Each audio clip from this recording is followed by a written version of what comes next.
نحمده ونستعينه ونستغفره ونؤمن بالله ونتوكل عليه ونعوذ بالله من شرور أنفسنا ومن سيئات أعمالنا من يهده الله فلا مضل له ومن يضلل فلا هادي له وأشهد أن لا إله إلا الله وحده لا شريك له وأشهد أن محمدا عبده ورسوله أرسله بالهدى ودين الحق ليظهره على الدين كله ولو كره المشركون اللهم صل على محمد وعلى آل محمد كما صليت على إبراهيم وعلى آل إبراهيم إنك حميد مجيد اللهم بارك على محمد وعلى آل محمد كما باركت على إبراهيم وعلى آل إبراهيم إنك حميد مجيد أما بعد فإن خير الحديث كتاب الله وخير الهدي هدي محمد صلى الله عليه وسلم وشر الأمور محدثاتها وكل بدعة ضلالة أعوذ بالله من الشيطان الرجيم بسم الله الرحمن الرحيم كنتم خير أمة أخرجت للناس تأمرون بالمعروف وتنهون عن المنكر وتؤمنون بالله ولو آمن أهل الكتاب لكان خيرا لهم منهم المؤمنون وأكثرهم فاسقون. പരിശുദ്ധ ഇസ്ലാമിന്റെ പരിപാവനമായ മനുഷ്യന്റെ സാഹചര്യത്തിനും ചുറ്റുപാടിനും പ്രകൃതിക്കും യോജിച്ചതായ നിയമങ്ങളും ശാസനകളും ആദ്യമായി പരിശുദ്ധ ഖുർആനിൽ നിന്നും ശേഷം റസൂലുള്ളാഹിയുടെ ഉപദേശ നിർദ്ദേശങ്ങളിൽ നിന്നും ശരിക്കും മനസ്സിലാക്കി കഴിവിന്റെ പരമാവധി ഉപയോഗിച്ച് ജീവിതത്തിൽ അവ അനുഷ്ഠിച്ച് ശരിയായ മുത്തഖീകളായി ഭക്തന്മാരായി ജീവിച്ചു മരിക്കാൻ ആദ്യം എന്നോടും തുടർന്ന് സ്നേഹം നിറഞ്ഞ സഹോദരന്മാരോടും സഹോദരിമാരോടും ഉപദേശിച്ചുകൊള്ളുന്നു. നന്മ ഉപദേശിക്കുക, തിന്മ വിരോധിക്കുക. ഈ വിഷയം സുഹൃത്തുക്കളെ, വളരെയധികം തെറ്റിദ്ധാരണകൾ നമ്മെ പിടികൂടിയ ഒരു വിഷയമാണ്. ആദ്യത്തെ തെറ്റിദ്ധാരണ, ഈ ജോലി നിർവഹിക്കുക എന്നത് ഒരു പ്രത്യേകം വിഭാഗത്തിന്റെ മാത്രം കടപ്പാടാണ്, ബാധ്യതയാണ്, ചുമതലയാണ് എന്നത്. പരിശുദ്ധ ഖുർആൻ ഒരിക്കലും അങ്ങനെയല്ല നമുക്ക് വിവരിച്ചു തരുന്നത്. ഓരോ മുസൽമാന്റെയും ആണ് പെണ്ണെന്ന് വ്യത്യാസമില്ലാതെ സർവ്വ മുസ്ലിങ്ങളുടെയും ബാധ്യതയായി കടപ്പാടായിട്ടാണ് നന്മകൾ എന്തായിരുന്നാലും അത് ഉപദേശിക്കുക, തിന്മ എന്തായിരുന്നാലും അതിനെ വിരോധിക്കുക എന്ന ആ വിഷയം ഖുർആനിൽ ദർശിക്കുന്നത്. അതാണ് ഞാൻ നിങ്ങൾ ഓതിക്കൽപ്പിച്ച സൂറത്ത് ആൽ ഇംറാനിലെ ആയത്തിലൂടെ തന്നെ അള്ളാഹ് വ്യക്തമാക്കിയത്. പടച്ചവൻ പറയാൻ കുന്തും ഖൈറ ഉമ്മത്തിൻ ഉഖ്രിജത് ലിന്നാസ്. മുസ്ലിം സമൂഹം എന്തിനാണ് നിയോഗിക്കപ്പെട്ടത്? ഇവിടെ പല ജാതി മതസ്ഥരൊക്കെ ഉണ്ട്. അവര് ജീവിച്ച് മരിച്ചു പോണ പോലെ മരിച്ചു പോവാനല്ല, ഉത്തമ സമുദായമാണ്. ഏത് വിഷയത്തിലും മറ്റുള്ളവർക്ക് ഒരു മാതൃക കാണിച്ചു കൊടുക്കാനാണ് അതിനുവേണ്ടി നിയോഗിക്കപ്പെട്ട സമുദായമാണ് മുസ്ലിം സമുദായം എന്ന് പറഞ്ഞ ശേഷം അള്ളാഹ് പറയാണ്, ഈ ഉത്തമത്വം നമുക്ക് നിലനിൽക്കണമെങ്കിൽ, അത് നഷ്ടപ്പെടാതെ പോവണമെങ്കിൽ എന്ത് വേണം? അതാണ് ശേഷം അള്ളാഹ് പറയുന്നത്, കുന്തും ഖൈറ ഉമ്മത്തിൻ ഉഖ്രിജത് ലിന്നാസ് തഅ്മുറൂന ബിൽ മഅറൂഫി. നല്ല കാര്യങ്ങൾ അത് എന്താവട്ടെ, എത്ര നിസ്സാരമായ പ്രശ്നമാകട്ടെ, അത് ഞാൻ പിന്നീട് വിശദീകരിക്കാം. അത് നിങ്ങൾ സമൂഹത്തോട്, മനുഷ്യ സമൂഹത്തോട് നിങ്ങൾ കൽപ്പിക്കുന്നു. വതഅ്മുറൂന ബിൽ മഅറൂഫി വതൻഹൗന അനിൽ മുൻകരി. നിഷിദ്ധമായ ചീത്ത സംഗതികൾ അത് ഏതായിരുന്നാലും അതിനെ മനുഷ്യ സമൂഹത്തോട് നിങ്ങൾ വിരോധിക്കുകയും ചെയ്യുന്നു. വതുഅ്മിനൂന ബില്ലാഹ്, നിങ്ങൾ അല്ലാഹുവിൽ അടിയുറച്ച് വിശ്വസിക്കുകയും ചെയ്യുന്നു. ശേഷം പറഞ്ഞു വലോ ആമന അഹ്ലുൽ കിതാബി ലകാന ഖൈറൻ ലഹും. ജൂത ക്രിസ്ത്യാനികൾ ഇതുപോലെ വിശ്വസിച്ചിരുന്നുവെങ്കിൽ അവർക്കത് നന്മയാകുമായിരുന്നു. പക്ഷെ അള്ള പറഞ്ഞ് അവരെ മുന്നിൽ വിശ്വസിക്കുന്നവരുണ്ട്. അക്തറുഹും ഫാസിഖുൻ, ഭൂരിപക്ഷം ജനങ്ങൾ ദുർമാർഗികളാണ് എന്നുള്ള ഉണർത്തുകയാണ്. അപ്പൊ ഈ ആയത്തിൽ തന്നെ വ്യക്തമായി ഈ നന്മ ഉപദേശിക്കലും തിന്മ വിരോധിക്കുകയും ചെയ്യുക എന്നുള്ളത് അത് പ്രത്യേക ഒരു സമൂഹത്തിന്റെ മുസ്ലിംകൾപ്പെട്ട ഒരു പ്രത്യേകം പണ്ഡിതന്മാരുടെയോ അല്ലെങ്കിൽ പ്രത്യേകം ഒരു പ്രബീറിന്റെ ഒരു സംഘത്തിന്റെയോ മാത്രം ബാധകല്ല. അത് ഓരോ മുസൽമാന്റെയും ബാധ്യതയാണ് എന്ന് ഈ ആയത്തിൽ തന്നെ വ്യക്തതാണ്. ഇനി വേറെ ചില സ്ഥലങ്ങളിലുള്ള വ്യക്തമാക്കി. കൊച്ചു സൂറത്തായ വൽ അസ്രിലുള്ളവർ വൽ അസ്രി, അസുർ തന്നെയാണ് സത്യം. രണ്ട് വ്യാഖ്യാനങ്ങളിലൂടെ നൽകുന്നത്. ഒന്ന്, നമ്മുടെ ജീവിതത്തിൽ മുന്നോട്ട് പോകുന്ന വയസ്സ്, അതെല്ലാ മനുഷ്യർക്കും നഷ്ടത്തിലാണ്. ഒരു ദിവസങ്ങൾ കഴിഞ്ഞാൽ നമ്മുടെ മരണത്തെയും നമ്മുടെ വാർദ്ധക്യത്തെയും നമ്മെ തിന്നാനുള്ള പുഴുക്കളുടെ വായിലേക്ക് നമ്മളങ്ങനെ അടുക്കുകയാണ്. ആ വൽ അസുർ എന്ന് പറഞ്ഞ ഇമാം റാസി റഹിമുള്ള പറഞ്ഞത് മനുഷ്യ ജീവിതത്തിൽ മുന്നോട്ട് ഗമിച്ചും കൊണ്ടിരിക്കുന്ന വയസ്സ്, അത് എല്ലാ മനുഷ്യർക്കും നഷ്ടമാണ്. ചന്ദ്രനിൽ പോയി തിരിച്ചു വന്നവനെ സംബന്ധിച്ചും ഒരു ശാസ്ത്രം പഠിക്കാത്തവനെ സംബന്ധിച്ചും ഒരു വയസ്സ് കഴിഞ്ഞാൽ അത് കഴിഞ്ഞ് അതൊരിക്കലും ഭൂമിന്റെ കറക്കത്തെ പിന്നോട്ട് തിരിച്ചിട്ട് അത് വീണ്ടെടുക്കാൻ ആർക്കും സാധ്യമല്ല എന്ന് പറഞ്ഞിട്ടുള്ള പറയാ ഇന്നൽ ഇൻസാന ലഫീ ഖുസ്രിൻ, മനുഷ്യരൊക്കെ നഷ്ടത്തിലാണ് അതിൽ. പക്ഷേ അള്ള ഒഴിവാക്കി പറഞ്ഞ് ഇല്ലല്ലദീന ആമനു വഅമിലു സ്വാലിഹാത്തി. പക്ഷെ കഴിഞ്ഞുപോയ ജീവിതത്തിൽ ആർക്കെങ്കിലും ഈമാനുണ്ട്, വിശ്വാസമുണ്ട്, പുണ്യകർമ്മം ചെയ്യുന്നുണ്ട്, കേവലം ഈമാൻ മാത്രം പോരാ. ചില ആളുകൾ സിദ്ധന്മാരും സൂഫികളും അവരൊക്കെ ചിലപ്പോൾ നിസ്കരിക്കൂല, വലിയ എന്ന് പറയും, മതത്തിന്റെ ബാഹ്യമായ ചിഹ്നങ്ങളൊന്നും അനുഷ്ഠിക്കൂല. അപ്പോൾ അതിനെ വിചാരണ ചെയ്താൽ അവർ പറയാം മനസ്സിൽ വിശ്വാസമുണ്ട് എന്നാ. വിശ്വാസം ഉണ്ടായാൽ മതി എന്നാ. അതിന്റെ ആയത്തിനെ ദുർവ്യാഖ്യാനം ചെയ്യും. ഫഅബ്ദുർ റബ്ബക യഅതിയക്കൽ യഖീൻ, മരണമാവുന്നത് വരെ അള്ളാഹ്ക്ക് ഇബാദത്ത് എടുക്കണമെന്നാണ്.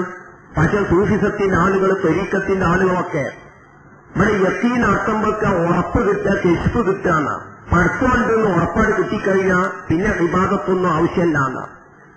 പിന്നെ എന്ത് തോന്നിയവാസങ്ങളും ചെയ്യാന്നാണ്. ഇങ്ങനെയൊക്കെ ദുർവ്യാഖ്യാനം ചെയ്യാണ്.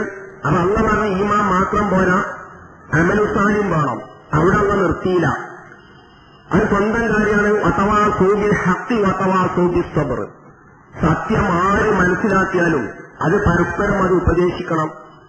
അത് മൗലവിന്റെ ഒരു ബാധ്യതയാണ്, ഖതീബിന്റെ ഒരു ബാധ്യതയായിട്ട് കാണാൻ പാടില്ല. ഒരാൾ ഉള്ളെടുക്കുന്ന അവസരത്തിൽ എത്തിമ്മല് മാത്രം തോണ്ടി ഉള്ളെടുക്കുക.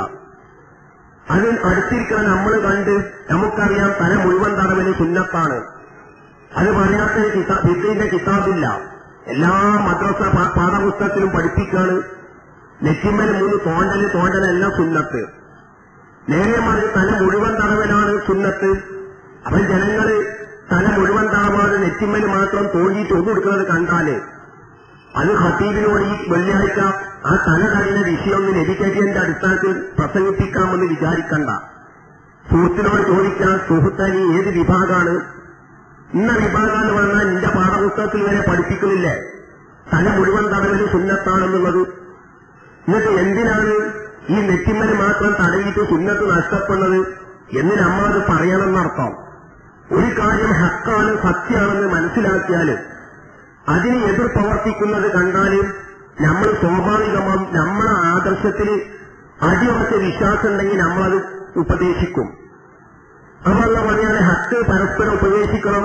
വതവാ സൂബി സബ്ർ, ക്ഷമ കൊണ്ട് ഉപദേശിക്കണം എന്ന് പറഞ്ഞു. അവ പരലോകത്തെ നഷ്ടത്തുനിന്ന് അത് കഴിഞ്ഞു പോണ വയസ്സ് അത് ആ നഷ്ടപ്പെടാതിരിക്കണമെങ്കിൽ എന്ത് വേണം? ഈ 4 ബാധ്യത നിർവഹിച്ചേ കൂടുതലെന്ന് ഖുർആൻ പറയാണ്. അതുപോലെ തന്നെ സൂറത്ത് തൗബയിലുള്ള പറഞ്ഞ് ഇന്നല്ലാഹ ഇശ്തറാ മിനൽ മുഅ്മിനീന അൻഫുസഹും വഅംവാലഹും ബിഅന്ന ലഹുമുൽ ജന്ന. സത്യവിശ്വാസിയെ ആണിൽ നിന്നും പെണ്ണിൽ നിന്നും അവരെ സ്വത്തും ശരീരവും അള്ള വിലക്കെടുത്തിട്ടുണ്ട്.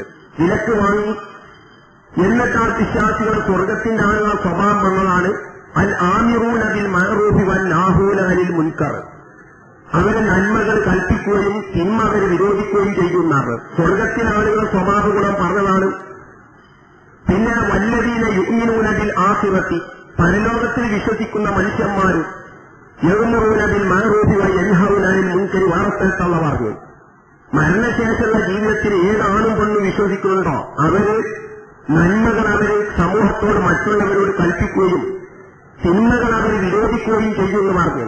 അത് ഈ ആയത്തിൽ നിന്നൊക്കെ തന്നെ വ്യക്തമായി ഇത് മുസ്ലിം സമൂഹത്തിന്റെ മൊത്തത്തിലുള്ള ബാധ്യതയാണ്.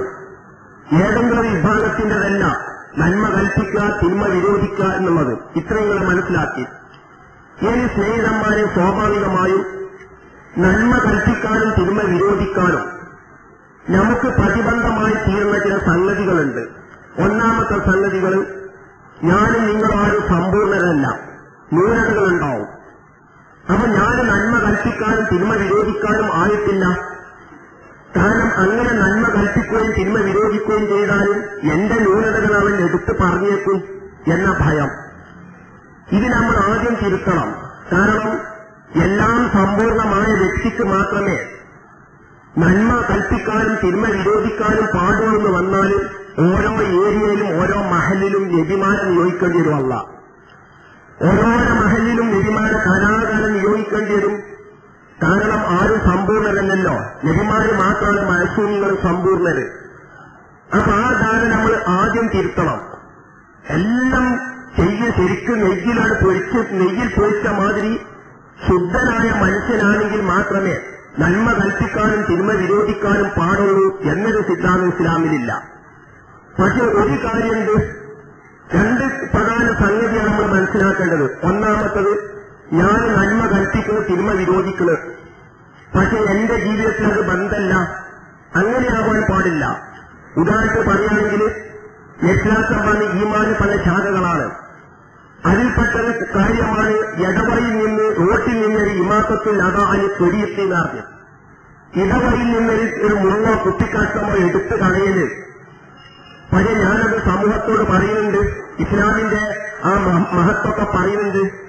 പക്ഷെ ഞാനത് ചെയ്യുന്നില്ല, എനിക്കതിന് അവസരം കിട്ടിയാൽ ഞാൻ ശ്രദ്ധിക്കുന്നില്ലെങ്കിലോ അപ്പോൾ അത് തെറ്റാവും. നിമ തൊക്കൂലൂല മാലാ തൊക്കലു എന്ന് പറഞ്ഞ് അതിന്റെ പ്രധാന ഉദ്ദേശങ്ങൾ ചെയ്യാറില്ലാത്ത എന്തിനാണ് പറയുന്നത്.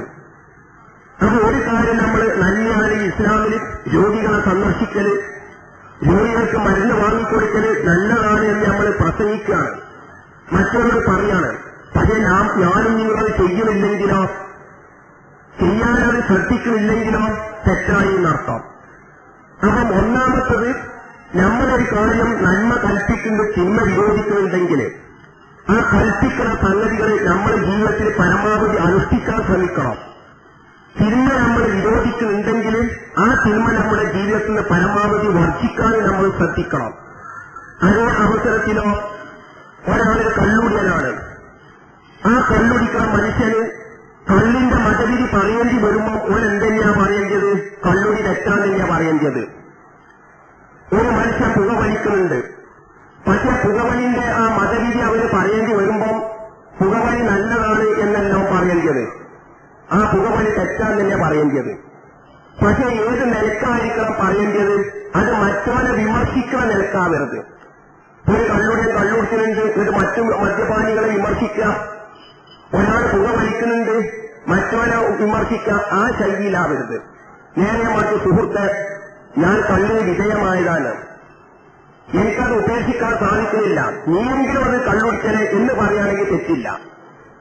അതേ സമയത്ത് ആക്ഷേപ ശൈലി പറയുകയാണെങ്കിൽ തെറ്റിലാണ്. അപ്പൊ നിമ തക്കൂലൂന മാനാ തൊക്കലും ആ തെറുമുറുവിനാസതിൽ ബിദ്ദി ആ തനിസൗന ആംപുസക്കുന്ന പരിധിയിൽ പെടുകയാണ്. അതേമാതിരി സുഹൃത്തെ, ഞാൻ പുകവലിക്ക് അടിമപ്പെട്ട്, പക്ഷെ നീയെങ്കിലും പുകവലിക്കലേ, അങ്ങനെ പറയേണ്ടത്. അങ്ങനെ പറഞ്ഞാൽ തെറ്റില്ല. തെറ്റില്ല എന്ന് മാത്രമല്ല, ചിലപ്പോൾ പുണ്യം കിട്ടിയെന്ന് വരും. സുഹൃത്തെ, ഞാൻ സ്ത്രീധനം വാങ്ങിപ്പോയി, അതിന്റെ ഫലം ഞാൻ അനുഭവിക്കാം, പക്ഷെ ഇനിയെങ്കിലും പെണ്ണെത്തുമ്പോൾ സ്ത്രീധനം വാങ്ങരുത്, അങ്ങനെ അവൻ ഉപദേശിക്കാം. പക്ഷെ സ്ത്രീധനം വാങ്ങുന്നവരെ അടിച്ച് തകർത്തി വിമർശിക്കാം, ഓ വാങ്ങുന്നുണ്ടാവും. ആ ശൈലിയാണ് ഖുർആൻ പറയുന്നത്. നേരെ മറിച്ച് നമ്മളൊരു തിന്മ ചെയ്യുന്നുണ്ടെങ്കിൽ വരെ നമുക്കതിന്റെ മതരീതി പറയേണ്ടി വരുമ്പം അത് തെറ്റാണെന്ന് നമ്മൾ പറയേണ്ടത്. നമ്മൾ ചെയ്യുന്നുണ്ടെങ്കിൽ ന്യായീകരണം കണ്ടിട്ട് അതിനൊരു ന്യായീകരണം കാണാൻ പാടില്ല എന്നർത്ഥം. അതുപോലെ തന്നെ നന്മന്റെ വിഷയവും, നന്മ നമ്മൾ ഉപദേശിക്കുന്നുണ്ട്, പക്ഷെ നമ്മൾ പരമാവധി ചെയ്യണം. പക്ഷെ നമ്മൾ ചെയ്യുന്നില്ലെങ്കിലും ആ കാര്യം പറയണം. ഇസ്ലാമിൽ രോഗിനെ സന്ദർശിക്കൽ, രോഗികൾക്ക് മരുന്ന് വാങ്ങിക്കൊടുക്കൽ, വഴി നന്നാക്കൽ, ഞാൻ ചെയ്യുന്നില്ലെങ്കിലും ഇസ്ലാമിന്റെ വിധി പറയും അതൊക്കെ ഇസ്ലാമിന്റെ പുണ്യകർമ്മം തന്നെയാ സുഹൃത്തെ, ഞാൻ ചെയ്യാറുള്ള തെറ്റ് എന്റെ പാലിച്ച വന്നതാണ്. ആ നിലയ്ക്ക് ഞാൻ പറയേണ്ടതെന്നർത്ഥം. അപ്പൊ ആ കാരണം ഉണ്ടാവരുത്. എല്ലാം തികഞ്ഞാല് നന്മ കൽപ്പിക്കാനും തിന്മ വിരോധിക്കാനും പാടുള്ളതും തെറ്റിദ്ധരിക്കരുത്. അപ്പൊ അതാണ് സ്വാഭാവികമായി നമുക്ക് തടസ്സമാണത്. ചിലപ്പോൾ നമ്മൾ ഉപദേശിക്കുമ്പോ ഞാനിതൊരു തല മുഴുവൻ തടവില്ലാന്ന കാരണത്താലാ നീ എന്നെ വിമർശിക്കുന്നത്, ഇത് പലിശ വാങ്ങലില്ലടാ, മറ്റത് വാങ്ങലില്ലടാ, ഇങ്ങനെ പറഞ്ഞു വരും. അങ്ങനെ പറയുമ്പോൾ നമ്മളത് കേട്ടില്ല, പ്രതികരിക്കരുത് എന്നർത്ഥം. അങ്ങനെ വത്തവാ സൂബിൽ ഹക്കി എന്ന് പറഞ്ഞ് ഉടനെ തന്നെ നമ്മൾ വത്തവാ സൂബി സുബർ എന്ന് പറഞ്ഞത് അത് ഖുർആന്റെ പൊതുശൈലിയാണ്. ഈ ചിന്ത വിരോധിക്കാൻ പറഞ്ഞു ഉടനെ ക്ഷമന്റെ കാര്യം പറയും. ലുക്മാൻ നബി ഇസ്ലാം മകനോട് പറഞ്ഞു വഅ്മുറുബിൽ മഅ്റൂഫി വൻഹാ അനിൽ മുൻകർ, മോനെ നീ നന്മ കൽപ്പിക്കണം തിന്മ വിരോധിക്കണം. ഉടനെ തന്നെ ഫസ്തിർ അലാമ അസാബക, പക്ഷെ അതിന്റെ മേലിൽ നിനക്ക് ബാധിക്കുന്ന തിന്മകളുണ്ടല്ലോ, വിമർശനങ്ങളുണ്ടല്ലോ, അത് നീ എന്ത് ചെയ്യണം, ക്ഷമിക്കുകയും വേണമെന്ന് അറിഞ്ഞു. അപ്പൊ സ്വാഭാവികമായി നമുക്കുള്ള പ്രതിബന്ധം ഇതാണ്. ഒരാൾ ചെയ്യുന്നൊരു തിന്മനെ നമ്മൾ എതിർത്ത് കഴിഞ്ഞാൽ എന്റെ ന്യൂനതയൊപ്പം വിളിച്ചു പറയുമെന്നുള്ള പേടി, അത് ഒരിക്കലും പ്രതിബന്ധാവാൻ പാടില്ല എന്നർത്ഥം. വിളിച്ചു പറയട്ടെ, പറയുമ്പോൾ നമ്മളെ പ്രതികരിക്കരുത്. പ്രതികരിക്കാൻ ക്ഷമ കൈകൾ രണ്ടു കൂടിയായി. ഒന്ന് നമ്മുടെ ബാധ്യത നമ്മൾ നിർവഹിച്ച്, രണ്ടാമത്തോ വിമർശിച്ചപ്പം ആ വിമർശനത്തിന് അതുപോലെ മറുപടി പറഞ്ഞില്ല, അപ്പൊ ക്ഷമക്കുള്ള പ്രതിഫലം കിട്ടി. അപ്പൊ ഇത് നമ്മൾ കാര്യമായിട്ട് മനസ്സിലാക്കണം എന്നർത്ഥം. ഇത് ഒരു തിന്മ നമ്മൾ കണ്ട്, നന്മ നമ്മൾ കണ്ട്, എന്ത് നിസ്സാര നന്മയാവട്ടെ അത് മറ്റുള്ളവർ ചെയ്യുന്നുണ്ടല്ലോ, നമ്മളത് ചെയ്യണ്ട. തിന്മ കണ്ടാല് ആ തിന്മക്കെതിരെ മറ്റുള്ളവർ പ്രതികരിക്കുന്നുണ്ടല്ലോ, നമ്മൾ പ്രതികരിക്കണ്ട. ആ ചിന്ത പറ്റൂല. ഏതിനും മുസ്ലിങ്ങളായിരിക്കാം മാതൃക. ഇതര സമൂഹത്തിന് നന്മ ചെയ്യുന്നതിൽ നമ്മൾ മാതൃക. ഇൻഷാ അല്ലാഹ് ഞാൻ പിന്നീട് വിശദീകരിക്കാം. തിന്മ വിരോധിക്കുന്നതിലും അതിലും നമ്മൾ മാതൃക, തിന്മ വർദ്ധിക്കുന്നതിലും നമ്മൾ മാതൃക. ഏതെങ്കിലും തിന്മനെ ഇതരര് പ്രതിരോധിക്കുന്നുണ്ട്, അതുകൊണ്ട് നമ്മളത് പ്രതിരോധിക്കണ്ട. ഏതെങ്കിലും മഅറൂഫായ കാര്യം മറ്റുള്ളവർ ചെയ്യുന്നുണ്ട്, അത് ചെയ്യണ്ട. അങ്ങനല്ല എന്നർത്ഥം. നല്ല കാര്യം എന്താണെങ്കിലും അത് കൽപ്പിക്കാം, തിന്മ എന്താണെങ്കിലും അത് വിരോധിക്കാം. അത് എന്തെങ്കിലും ബാധ്യതയാണ്. അതിന് തടസ്സമായിട്ട് ആദ്യം ഞാൻ പറഞ്ഞ കാരണം കാണാൻ പാടില്ല. രണ്ടാമത്തെ പ്രതിബന്ധം നമുക്ക് ഉണ്ടാകുക, അതായത് ഞാൻ അങ്ങനെ തിന്മനെ വിരോധിച്ച് നന്മനെ കൽപ്പിച്ചാലും തിന്മ വിരോധിക്കുകയും ചെയ്താലും കിട്ടുന്ന ഭൗതിക ആനുകൂല്യങ്ങൾ നഷ്ടപ്പെടും. കിട്ടുന്ന ഭൗതിക ആനുകൂല്യങ്ങൾ നഷ്ടപ്പെടും എന്ന ഭയം, അതും ചിലപ്പോൾ ഇതിന് പ്രതിബന്ധമാവും. അതുകൊണ്ടാണ് അല്ലാഹു പറഞ്ഞു യുഇനല്ലദീന കഫറൂ മിൻ ബനീ ഇസ്രായീൽ അലാ ഈസ അലാ ദാവൂദ ഈസ ബിൻ മറിയം ദാലിക ബിമാ അസൗ വകാനൂ യഅ്തദൂൻ. ബനൂ ഇസ്രായേലിൽ നിന്ന് കാഫിറുകൾ ശപിക്കപ്പെട്ടു എന്ന് പറഞ്ഞു. ദാവൂദ് നബിന്റെ നാവിലൂടെയും ഈസാ നബി ഇസ്ലാമിന്റെ നാവിലൂടെയും ശപിച്ചു എന്ന് പറഞ്ഞു. എന്നിട്ട് അവര് കാഫിറുകളെ കാനുള്ള പറയുന്നതിന്റെ ശേഷം കാനൂന യതനാഹൗന അൻ മുൻകരി ഫഅലൂഹു, സമൂഹം എന്തെങ്കിലും തെറ്റ് ചെയ്താല് അത് തെറ്റാണെന്ന് അറിയുന്നവർ അതിനെ വിരോധിക്കൂല എന്ന് പറഞ്ഞു. ഇതുകൊണ്ടാണ് ബനൂ ഇസ്രായേൽപ്പെട്ട സത്യനിഷേധികള് ദാവൂദിന്റെ നാക്കിലൂടെയും ഈസാ നബി ഇസ്ലാമിന്റെ നാവിലൂടെയും ശപിക്കാനുള്ള കാരണം. ഈ ആയത്തെ വ്യാഖ്യാനിച്ചുകൊണ്ട് നബി നമുക്ക് ഒരു സത്യം ഉണർത്തി. വിശ്വാസം പറഞ്ഞു, ഒരു ജൂതനും ഒരു ക്രിസ്ത്യാനും നടന്നു പോകുമ്പോ ഒരാളൊരു തിന്മ ചെയ്യുന്നത് കണ്ടാ പറയും ഇത്തത്തില്ല, നീ അള്ളാനെ പേടിക്കടാ, നീ അത് ചെയ്യരുത് എന്നറിയും, ഉപദേശിക്കും. രണ്ടാം ദിവസവും അവനത് ചെയ്തത് കണ്ടാലോ ഓ മൗനം വീക്ഷിക്കും. എന്നിട്ട് അതിന് കാരണം റസൂൽ പറഞ്ഞത്, രണ്ടാമതും ഓൻ അങ്ങനെ വിരോധിച്ചാല് ഓന്റെ കൂടെ തിന്നാൻ സാധിക്കൂലേ, ഓന്റെ കൂടെ കുടിക്കാൻ സാധിക്കൂലെന്നുള്ള ഭയം. ഓൻ പണങ്ങും, പിന്നെ ചായാങ്ങി തരൂല. അപ്പൊ അവന്റെ കൂടെ തിന്നാനും കുടിക്കാനും സാധിക്കാതെ വരും എന്ന ഭയം കാരണം രണ്ടാം ദിവസവും ആ തിന്മ വ്യക്തി ചെയ്തത് കണ്ടാൽ പിന്നെ അവരെന്താവും മൗനം വീക്ഷിക്കുന്നറിഞ്ഞ. ഇതാണ് റസൂൽ പറഞ്ഞത് ബനൂ ഇസ്രായേൽപ്പെട്ട വിഭാഗം പച്ച കാഫിറാവാനും അങ്ങനെ അവരെ ഈസാ നബിന്റെ നാവിലൂടെയും അല്ല ഈസായി ദാവൂദ് നബി മറിയമിന്റെ നാവിലൂടെയും ഈസബിന് മറിയമിന്റെ നാവിലൂടെയും ശപിക്കപ്പെടാൻ കാരണം അതാണെന്ന് ഈ ആയത്തിനെ വ്യാഖ്യാനിച്ച് റസൂൽ നമുക്ക് പഠിപ്പിച്ചു തരികയാണെന്നുള്ള അർത്ഥം. അപ്പൊ ഇത് സുഹൃത്തുക്കളെ ഒരിക്കലും പ്രതിബന്ധാവരുത്. എന്ന് പറഞ്ഞാൽ തിന്മ നമ്മളോട് വിരോധിക്കുകയാണ്. ഒരു നന്മയായ കാര്യം നമ്മൾ കൽപ്പിക്കും ചെയ്യണം. അങ്ങനെ ചെയ്യുന്ന സമയത്ത് ഓ പിണങ്ങിയേക്കും, ഓരിൽ നിന്ന് കിട്ടുന്ന ഭൗതിക ലാഭങ്ങൾ കുറഞ്ഞേക്കും. ഇത് പ്രതിബന്ധമാകാൻ പാടില്ല.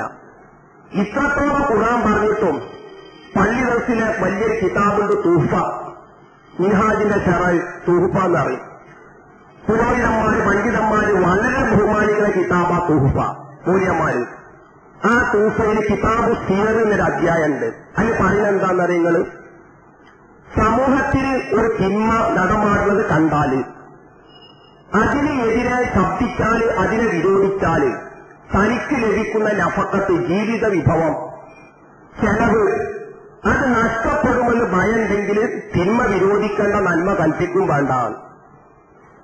അപ്പൊ ഇതാണ് ചില ആളുകൾ ചോദിക്കാറുള്ളത്. ഇതൊക്കെ ഇപ്പൊ ശിർക്കും വിദ്വസ്തുവാണെങ്കിൽ ഈ പണ്ഡിതന്മാരിപ്പോ അത് ചെയ്യിച്ചോ ഞങ്ങളെ കൊണ്ട്? കാരണം ഓള് നിസ്കരിക്കുന്നതൊക്കെ അവർ കാണുന്നുണ്ടല്ലോ, നോമ്പ് നോക്കുന്നുണ്ടല്ലോ ഈ പണ്ഡിതന്മാര്. അതിന് ഈ പറയുന്നതൊക്കെ വിദ്വസ്തു ശിർക്കുവാണെങ്കിൽ അവരെ എങ്ങനെയാണ് അത് ഞങ്ങളെ കൊണ്ട് ചെയ്യിപ്പിക്കാതെ ചോദിക്കൂ സാധാരണക്കാര്. അതിന് മുത്തശാന്തിക്ക് ഓരോരുത്തരെ എഴുതി വെച്ചിട്ടുണ്ടാവും. അപ്പൊ ഇതിന്മേൽ കുടിച്ചും നമ്മളെ വലിയ കോല ഇതിനകത്ത് ഐത്തമി പറഞ്ഞതല്ലേ, സൂഫീര് പറഞ്ഞതല്ലേ, സമൂഹത്തിൽ നിന്ന് കിട്ടുന്ന വരുമാനം അത് കുറയുമെന്ന് ഭയമുണ്ടെങ്കിൽ നന്മ കൽപ്പിക്കും വേണ്ട, തിന്മക്കെതിരെ ശബ്ദിക്കും വേണ്ട. അപ്പൊ നമ്മളെ മുസ്ലിയാക്കന്മാരെ നമ്മളെ നരകത്തിക്കിടാണ് നമുക്ക് മൂപ്പരെ ചൂണ്ടിക്കൊടുക്കാം. ഇങ്ങനെയൊക്കെ മുട്ടിശാന്തിക്ക് എന്തെങ്കിലും വകുപ്പുണ്ടാവും എന്നർത്ഥം. അത് പിശാചിന്റെ ഒരു ഏർപ്പാടുക. ഇപ്പൊ ഞമ്മക്ക് അനുഭവം ഉണ്ടല്ലോ. അപ്പൊ നമ്മൾ കണ്ടക്ടർക്ക് പൈസ കൊടുത്തില്ലാന്ന് വിചാരിക്കും. ആദ്യം നമ്മൾ വിചാരിക്കും കണ്ടക്ടർ വരുമ്പോ എന്താണ് കൊടുക്കാന്ന് വിചാരിക്കും. പിന്നെ മനസ്സിന് പിശാച് തോന്നിപ്പിക്കും, എന്തിനാപ്പം കൊടുക്കുന്നത്, എനിക്കെത്ര ചില്ലറ അങ്ങോട്ട് തരാണ്ട്.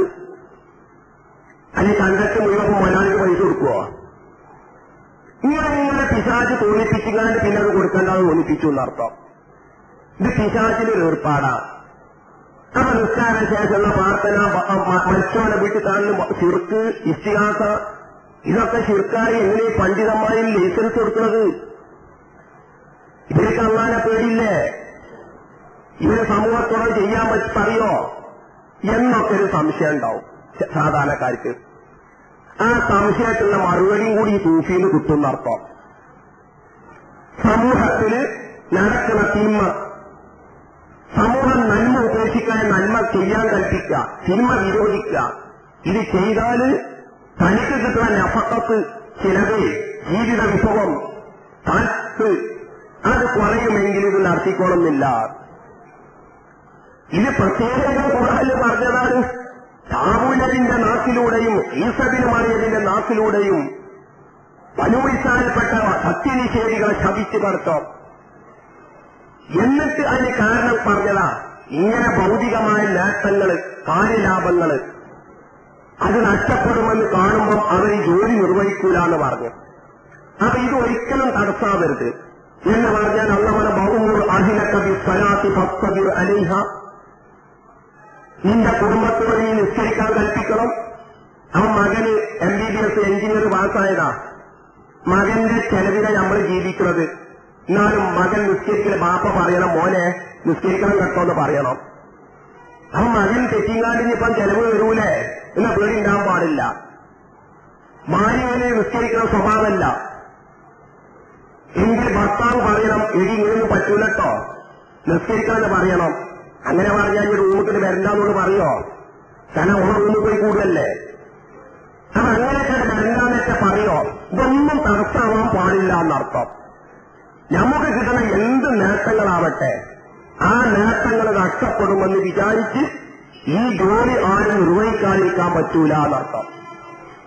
മൂന്നാമത്തെ കാരണം ഖുർആൻ പറഞ്ഞത്, അങ്ങനെ തിന്മക്കെതിരെ പ്രതികരിച്ചാല്, അതിന് നന്മ സമൂഹം ഉപേക്ഷിക്കുന്ന നന്മ നമ്മൾ കൽപ്പിച്ചാല് സമുദായം ശിഥിലമാവോ ഭിന്നിക്കോ എന്നുള്ള പേടി, അതും പാടില്ല.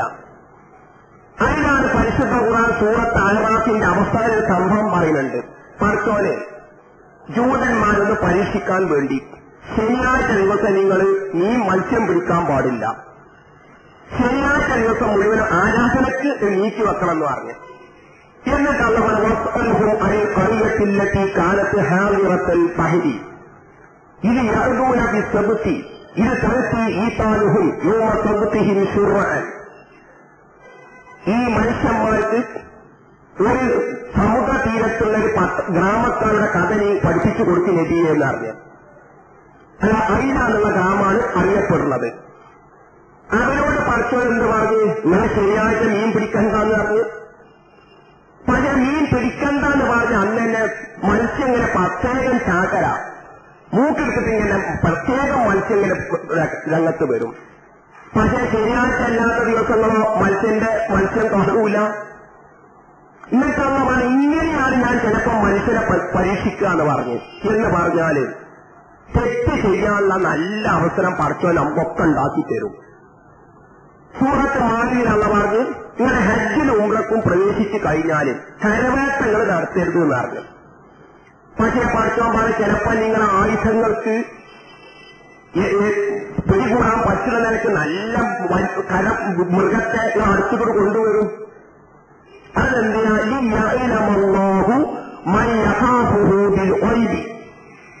ആരാണോ അദൃശ്യത്തിലൂടെ വൈദ്യനായ നിലക്ക് ആരാണോ പടച്ചോനെ പേടിക്കുന്നത് എന്ന് പരീക്ഷിക്കാന് എന്ന് പറഞ്ഞാൽ ഇവിടെ കൂടി നമുക്കൊക്കെ കൈകൂലി വാങ്ങാൻ നല്ലൊരു അവസരം പടച്ചോൻ ചിലപ്പോൾ ഉണ്ടാക്കി തരും. ആരും അറിയില്ല ആ അവസരം എന്തിനാ പടച്ചോൻ ഉണ്ടാക്കി തരുന്നത്. ആരാണ് ഞാൻ ഈ ഓഫീസിൽ നിന്ന് ഈ രഹസ്യമായിട്ട് കൈകൂലി വാങ്ങിയാലും പടച്ചോനത് കാണും എന്നിട്ട് എന്നെ ശിക്ഷിക്കും എന്ന ഭയത്തിലാകാതെ പിന്മാറുക. അല്ല ഇവിടെ കൂടെ നമുക്കൊക്കെ ഒരു പെണ്ണിന്റെ കൂടെ ഒറ്റയ്ക്ക് ഇരിക്കാനും ചിലപ്പം ഒറ്റയ്ക്ക് യാത്ര ചെയ്യാനൊക്കെ ഒരു അവസരം ചിലപ്പോൾ ഉണ്ടാക്കിയെന്ന് വരും. അതെന്തിനാ? ആരാണ് പടച്ചോനെ ശരിക്ക് ഭയപ്പെടുന്നെന്ന് അറിയാന്. ഇങ്ങനത്തെ അവസരം പടച്ചോൻ ഉണ്ടാക്കുന്ന അതുപോലെ പടച്ചോൻ എന്തേലും ബനൂ ഇസ്രായേലുകൾക്കും മത്സ്യം പിടിച്ചെന്താന്ന് പറഞ്ഞാൽ പ്രത്യേകിച്ച് മത്സ്യം ഇങ്ങനെ ചാകര മത്സ്യം ഇങ്ങനെ സമുദ്രത്തിൽ പ്രത്യക്ഷപ്പെടുക. അപ്പൊ കൗമിന് വല്ലാത്തൊരു മനപ്രയാസം. ഉലമാക്കളെ സമീപിച്ച് അന്നത്തെ ജൂത പണ്ഡിതന്മാര് എന്താ ചെയ്യേണ്ടതെന്ന് ചോദിച്ച്. അപ്പൊ ഉലമാക്കൾ ജൂത പണ്ഡിതന്മാരെന്ത് പറയുന്നുണ്ടോ? പടച്ചോന് ശനിയാഴ്ച മത്സ്യം പിടിച്ചെന്താന്നേ പറഞ്ഞിട്ടുള്ളൂ. നമ്മൾ പിടിച്ചെണ്ട വരിയിലൊക്കെ ബന്ധിപ്പിക്കുക എന്നറിഞ്ഞ് അങ്ങനെ കുഴി കുത്തിയിട്ട് കുളം കുത്തിയിട്ട് മത്സ്യത്തൊക്കെ തിരിച്ചുവിടുക, എന്നിട്ട് ചീർപ്പിടുക, അങ്ങനെ കൂടിന് എന്നിട്ട് പിടുത്തം നമുക്ക് ഞായറാഴ്ച ആക്കാന്നറിഞ്ഞ്. അപ്പൊ കൗമുദ് സ്വീകരിച്ചു. ഉലമാക്കള് പറയല്ലേ അന്നാക്ക് തൊടാതെ വിഴുങ്ങി അങ്ങനെ ജനങ്ങൾ ചെയ്ത്. അപ്പൊ വന്ന് വൈദ് കാലത്ത് ഉമ്മത്തിൽ ലിമ തഅന്നൂന ഖൗമൻ അല്ലാഹു മുഹ്ലികുഹും ഔ മുഅദ്ദിബുഹും അദാബൻ ശദീദൻ. സമുദായം രണ്ടായി തിരിഞ്ഞട്ടോ. ഒരു കൂട്ടര് ഉലമാക്കൾ പറയല്ലേ നമുക്ക് ചെയ്യാൻ പടച്ചോനെ പിടിച്ചിരിച്ചോട്ടെ എന്ന് വിചാരിച്ച് മത്സ്യം പിടിക്കാൻ രംഗത്ത് വന്നൊരു കൂട്ടര്. വേറൊരു കൂട്ടര് അത് പാടില്ല, ജനങ്ങളെ മതനിയമങ്ങൾക്ക് സൂചി വയ്ക്കരുത്, മതനിയമങ്ങളുടെ സത്തയാണ് എടുക്കേണ്ടത്. സത്ത ചന്തിയല്ല. മതങ്ങൾ ചന്തി എടുക്കുന്നത് അല്ല മത്സ്യം പിടിക്കാൻ പാടില്ല ഉദ്ദേശം ആ മത്സ്യം തന്നെ പിടിക്കാൻ പാടില്ല നിലക്ക. അപ്പൊ നിങ്ങൾ മതത്തിന്റെ ചന്തിയാണ് എടുക്കുന്നത്, സത്തനങ്ങൾ ചൂഷണം ചെയ്യാൻ പാടില്ല എന്ന് പറഞ്ഞ് നന്മ കൽപ്പിക്കാനും തിന്മ വിരോധിക്കാനും രംഗത്ത് വന്നൊരു കൂട്ടര്. മൂന്നാമത്തെ കൂട്ടരെ കുറിച്ചുള്ള പറയുന്നതാ എന്തിനാ വെറുതെ സമുദായ ശിഥിലമാവാന് ഭിന്നിക്കാൻ നിങ്ങളോലെ ഉപദേശിക്കാൻ പോണത്. ലിമ തഅന്നൂന ഖൗമൻ എന്തിനോലെ ഉപദേശിക്കാൻ പോണത്? അള്ള ഉദ്ദേശിച്ചാൽ അള്ള തന്നെ അവനെ ശിക്ഷിക്കൂലേ? എന്ത് നിങ്ങളോനെ ഉപദേശിക്കാൻ പോകുന്നത്? മൂന്നാമത്തെ വിഭാഗം നന്മ ഉപദേശിക്കാനും തിന്മ വിരോധിക്കാനും രംഗത്ത് വന്നവരെ അതിൽ നിന്ന് മുടക്കുക. അത് കുഴപ്പമുണ്ടാവും, സമുദായം ശിഥിലമാവുമെന്ന് പറഞ്ഞിട്ട്. എന്നിട്ട് അള്ള വന്നവരുണ്ടോ വലമ്മാനസൂ മാ ദുഃഖിറൂ ബിഹി അൻജൈനല്ലദീന യൻഹൗന അനിൽ സൂഇ. അങ്ങനെ ഞാൻ എന്റെ നിർദ്ദേശങ്ങൾ ഇവരൊക്കെ മറന്നപ്പോ എന്റെ ശിക്ഷ ഇറങ്ങിയപ്പോ തിന്മനെ വിരോധിച്ചവരെ മാത്രം ഞാൻ രക്ഷപ്പെടുത്തിയില്ല. തിന്മനെ വിരോധിച്ചവരെ മാത്രം ഞാൻ രക്ഷപ്പെടുത്തി. അഹദിനല്ലവീന വനം, അക്രമികളെ ഞാൻ പിടികൂടി, വാലിന്യങ്ങളെ ഞാൻ പിടികൂടി കഠിന ശിക്ഷയുമായിട്ട് എന്നറിഞ്ഞു.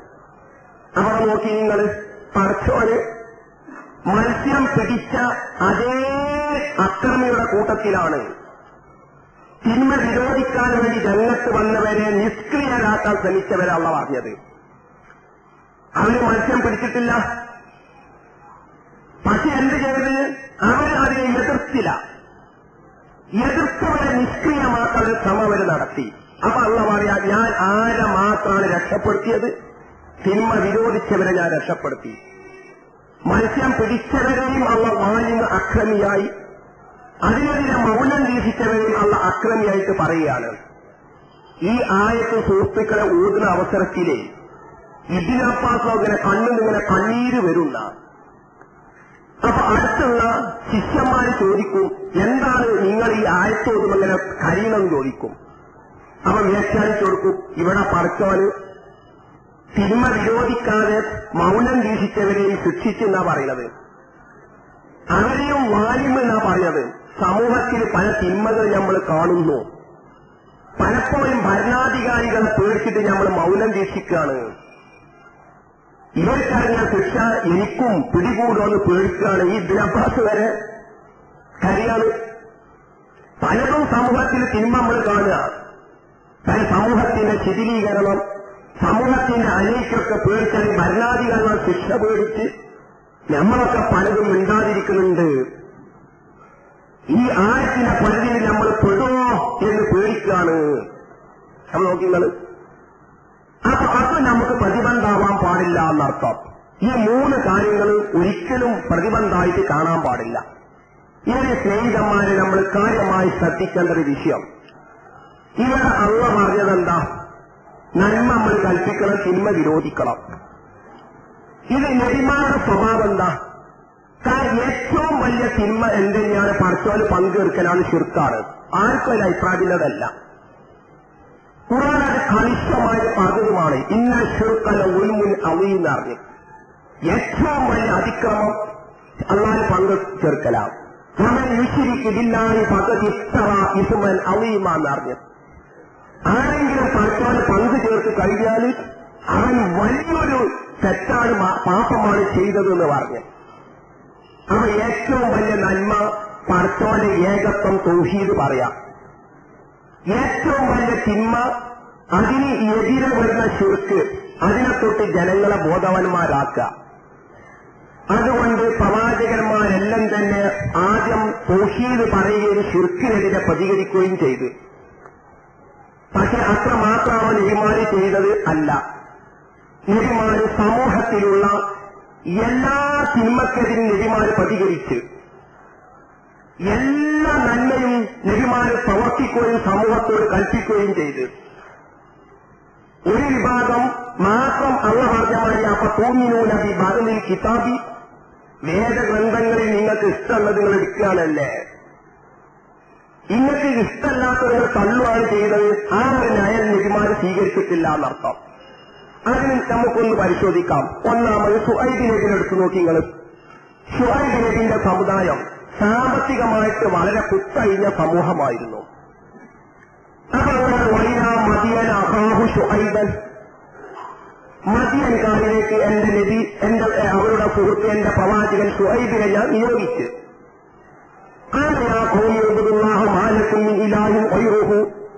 ജനങ്ങളെ, നിങ്ങൾക്ക് അല്ലാഹു അല്ലാതെ പടച്ചവനല്ലാതെ ആരാധ്യനില്ലട്ടോ, അതുകൊണ്ട് നിങ്ങൾ അവരെ മാത്രമേ ആരാധിക്കാൻ പാടുള്ളൂ. മീസാൻ, അളക്കത്തിലും തൂക്കത്തിലും ഒരു കുറവ് വരുത്തും ചെയ്യരുത്. അപ്പൊ അളക്കത്തിലും തൂക്കത്തിലും കുറവ് വരുത്തരുതെന്ന് ശുഐബ് നബി പറഞ്ഞത് തൗഹീദ് അംഗീകരിച്ച സമൂഹത്തോടാണോ? അല്ല. ശുഐബ് നബിനെ വരെ നബിയായി അംഗീകരിക്കാത്ത, ലാ ഇലാഹ ഇല്ലല്ലാഹ് അംഗീകരിക്കാത്ത പച്ച സത്യനിഷേധികളോടാണ് ശുഐബ് നബി ഇസ്ലാം പറഞ്ഞത്, നിങ്ങൾ എന്തായാലും സാമ്പത്തികമായിട്ട് അഴിമതി നടത്തരുത്, നല്ല തുലാത്തോലുകൾ തൂക്കും ചെയ്യണട്ടോ. അതിലാർക്കും തർക്കമില്ല. സർവമുഖത്തിരികളും പറഞ്ഞ് ശുഐബ് നബി ഇസ്ലാം വസിനൂബിൽ ഖിസ്താസിൽ മുസ്തഖി, നേരായ തുലാത്തോല് തൂക്കണം. അളക്കത്തിലും തൂക്കത്തിലും കുറവ് വരുത്തുമെന്ന് പറഞ്ഞാൽ ശുഐബ് നബിയെ നബിയായി അംഗീകരിച്ച ലാ ഇലാഹ ഇല്ലല്ലാഹ് സമ്മതിച്ച സമൂഹത്തോടല്ല, അതുവരെ അംഗീകരിക്കാത്ത സമൂഹത്തോടാണ് അവരിലുണ്ടായിരുന്ന മറ്റൊരു ദൂഷ്യമായ സാമ്പത്തിക രംഗത്ത് ദൂഷ്യത്തെ എതിർക്കുന്നത്. അതുപോലെ ലൂത്ത് നബി അലൈഹി ഇസ്ലാം അത്തൂന റിജാല ശഹ്വതൻ മിൻ ദൂനി നിസാ, നിങ്ങൾ കാമവികാരവുമായിട്ട് പുരുഷന്മാരെ സമീപിക്കാൻ ലൂത്ത് നബി അലൈഹി ഇസ്ലാം ചോദിച്ചു. അത് ആരോടാണ് ചോദിച്ചത്? ലാ ഇലാഹ ഇല്ലല്ലാഹ് തൗഹീദ് ശരിക്ക് അംഗീകരിച്ച സമൂഹത്തോടാണോ? അല്ല. ലൂത്ത് നബിയുടെ നബിയാണെന്ന് സമ്മതിച്ച സമൂഹത്തോടാണോ? അല്ല. ലൂത്ത് നബി നബിയാണെന്ന് വരെ സമ്മതിക്കാത്ത, തൗഹീദ് സമ്മതിക്കാത്ത സമൂഹത്തോട് തന്നെയാണ് ലൈംഗിക അരാജകത്വത്തിനെതിരെ അദ്ദേഹം പ്രതികരിക്കുന്നത്.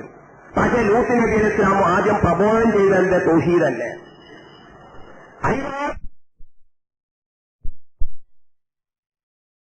അർസൽനാമി ഖബലിക മിൻ റസൂലിൻ ഇല്ലാ നൂഹി ഇലൈഹി അന്നഹു ലാ ഇലാഹ ഇല്ലാ അന ഫഅബ്ദൂൻ. എല്ലാ നബിമാരും ആദ്യം ഊന്നിപ്പറ തൗഹീദല്ലേ. പല തൗഹീദ് സമ്മതിച്ചിട്ട് അംഗീകരിച്ചിട്ടേ മറ്റതൊക്കെ നബിമാര് പറഞ്ഞിട്ടുള്ളൂ എന്ന് പറയാൻ പാടില്ല എന്നർത്ഥം.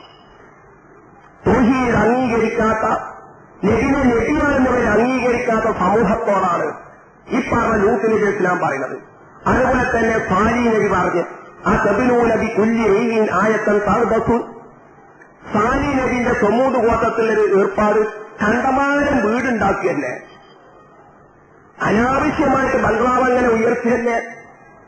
അപ്പം സാലി നബി അലൈഹി ഇസ്ലാം ആദ്യം പറഞ്ഞ് നിങ്ങൾക്ക് അല്ലല്ലാതെ ഇലാഹില്ലത്തോ, ഇബാദത്ത് അല്ലാഹ്ക്ക് മാത്രമേ പാടുള്ളൂ എന്ന് പറഞ്ഞ് ഇനി അവർ തൗഹീദ് അംഗീകരിച്ചിട്ട് മറ്റു തിന്മക്കെതിരെ പ്രതികരിച്ചാൽ മതിയെന്ന് നബി പഠിച്ചിട്ടില്ല, മനസ്സിലാക്കിയിട്ടില്ല. അത് അംഗീകരിക്കാതെ സമൂഹത്തോട് തന്നെയാ പറയുന്നത് നിങ്ങൾ അനാവശ്യമായി വീട് നിർമ്മിക്കാൻ അവർ ചെയ്യരുത് എന്ന്. അവ നോക്കി, നിങ്ങൾ വീട് നിർമ്മാണത്തിൽ വരെയുള്ളൊരു ചിന്മ, കണ്ടമാനം വീട് നിർമ്മിക്കാൻ ആവശ്യമില്ലേ, അത് പാടില്ല.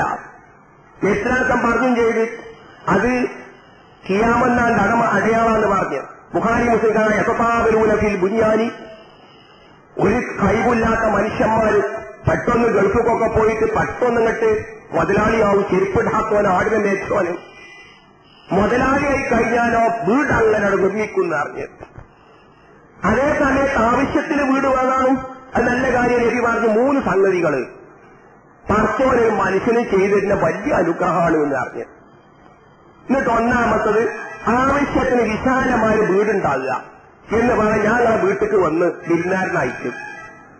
നിങ്ങളുടെ ഭക്ഷണമൊക്കെ തന്നിട്ട് പറഞ്ഞ് മൗലവി കടന്നു പറഞ്ഞാൽ പള്ളിക്ക് പോയിക്കോളി, എല്ലാ സൗകര്യം ഉണ്ട് മൗലവി, പള്ളിയിൽ കക്കൂസും ഉണ്ട്. അങ്ങനെ പറച്ചിലല്ല. ഇങ്ങനെ ഉറങ്ങാനൊരു റൂം അങ്ങോട്ട് അവിടെ ഒഴിവാക്കി കൊടുക്കുക.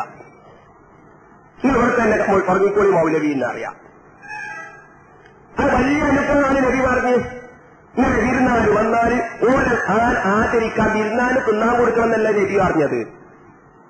യുക്കിരും വൈഫവും അതിഥിയെ നബി പറഞ്ഞ് ആചരിക്കണം എന്നാ. നിങ്ങൾക്ക് നല്ല തിന്നാൻ കൊടുക്കണം എന്നല്ല നബി പറഞ്ഞത്. യുക്കിരും വൈഫവും അതിഥിയെ നബി പറഞ്ഞ് ആചരിക്കണം എന്നാ. നിങ്ങൾക്ക് നല്ല ബിരിയാണി ഒക്കെ ഉണ്ടായി തന്നുകാണ്ട് കറക്കാൻ പള്ളിക്ക് പോയിക്കോളി എന്ന് പറയുമ്പോൾ പോയില്ലേ.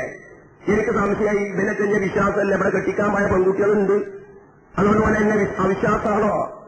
എന്റെ കടക്കാൻ പള്ളിക്ക് പോകാൻ പറഞ്ഞത് ആദരിക്കില്ല, വിരുന്നാന് തിന്നാൻ കൊടുക്കുന്നല്ല നബി അറിഞ്ഞത്. വിരുന്നാന് ആദരിക്കണം, ബഹുമാനിക്കണം എന്നർത്ഥം. അതാണ് വിരുന്നാന് വേണ്ടിയത്. അതാ. അപ്പൊ അതിലൊക്കെ സാധിക്കുന്നതിനൊക്കെ വീടുണ്ടാകുന്ന നല്ല കാര്യമാണ്. പിന്നെ നബിയാണ് രണ്ടാമത് നല്ല സ്നേഹനീതിയായി ഭാര്യയായി ഭർത്താവ് ഉണ്ടാകുക. മൂന്നാമത് നബി പറഞ്ഞത് അവനാന്റെ ആവശ്യത്തിന് വാഹനം ഉണ്ടാകുക പോയി തരാന്. മറ്റേങ്ങനെ കുട്ടിന്റെ കടിയും കൊണ്ട് ഇങ്ങനെ ഉണ്ടാക്കണ്ടല്ലോ, അപ്പോഴാ ബസ് ചെയ്യാന്ന് കാത്തുന്നിട്ട്. അപ്പൊ അവനാന്റെ ആവശ്യത്തിന് പോയി വരാൻ വേണ്ടിയിട്ട് മറക്കത് ഒരു വാഹനം ഉണ്ടാകുക നല്ല കാര്യമാണെന്ന് അറിഞ്ഞു. പക്ഷെ റസൂൽ പറഞ്ഞെങ്കിലും വീട് അനാവശ്യമായി നിർമ്മിക്കരുത്, സാമ്പത്തിക ഉങ്ക് കാണിക്കാൻ വേണ്ടിയിട്ടാവരുത്. അത് നിങ്ങൾ സാധുവിനെ സഹായിച്ചും കൊണ്ട് നിങ്ങൾ കഴിവ് കാണിക്കുകയും നിങ്ങൾ മതിൽ കുത്തിങ്ങാണ്ടല്ല നിങ്ങളുടെ സാമ്പത്തിക ശേഷികൾ കാണിക്കേണ്ടത്. നിങ്ങൾ മതിൽ കുത്താനുള്ള പൈസ കൊണ്ട് 4-5 സാധുക്കൾക്ക് കൂരുണ്ടാക്കിയെങ്കിലും കൊടുക്കി, എന്നിട്ട് ഇതാക്കട്ടെ. അപ്പം നോക്കി, നിങ്ങൾ പ്രവാചകന്മാര് സമൂഹത്തിലെ ഇത്തരം പ്രശ്നങ്ങൾ വരെ തൗഹീദ് പറഞ്ഞിട്ട് ഈ തൗഹീദ് പറഞ്ഞ് മതി, അത്ര മതി, അത് നന്നാക്കട്ടെ എന്ന് വിചാരിച്ചിട്ടല്ല. അതുവരെ സമ്മതിക്കാത്ത സമൂഹത്തോട് സമൂഹത്തിലെ ജീർണക്കെതിരെ എന്തെല്ലാം ജീർണതകൾ സമൂഹത്തിലുണ്ടോ അതിനൊക്കെ എതിരെ നബിമാരെന്താകാണ്, പ്രതികരിക്കുകയാണ് എന്നർത്ഥം. അപ്പൊ ഇതൊന്നും ഒരിക്കലും നമ്മൾ തെറ്റിപ്പോകരുത് എന്നർത്ഥം. എന്ന് പറഞ്ഞാൽ ലക്ഷ്യം നമ്മൾക്ക് പ്രധാനമായി സൃഷ്ടികളെ സൃഷ്ടാവുമായി ബന്ധിപ്പിക്കുക തന്നെ. സൃഷ്ടാവിന് പങ്കു ചേർക്കുന്നതിൽ നിന്ന് മനുഷ്യരെ സൃഷ്ടികളെ മോചിപ്പിക്കുക തന്നെ. പക്ഷെ ആ ജോലി ചെയ്ത് കഴിഞ്ഞിട്ട് സമൂഹത്തിലെ മറ്റുള്ള ജീർണക്കെതിരെ പ്രതികരിച്ചാൽ മതി എന്ന് വെക്കരുത്. എല്ലാത്തിനും കള്ളുകുടിക്കെതിരെ, കഞ്ചാവലിക്കെതിരെ, ജനാത്തിനെതിരെ എല്ലാം അത് നമ്മൾ ചെയ്ത് പോരുന്നുണ്ട് എന്നർത്ഥം. നമ്മളെ മിമ്പം വന്ന് തൗഹീദ് മാത്രമല്ല നമ്മൾ പറയാറുള്ളത് മുജാഹിദ് ബന്ധമല്ലി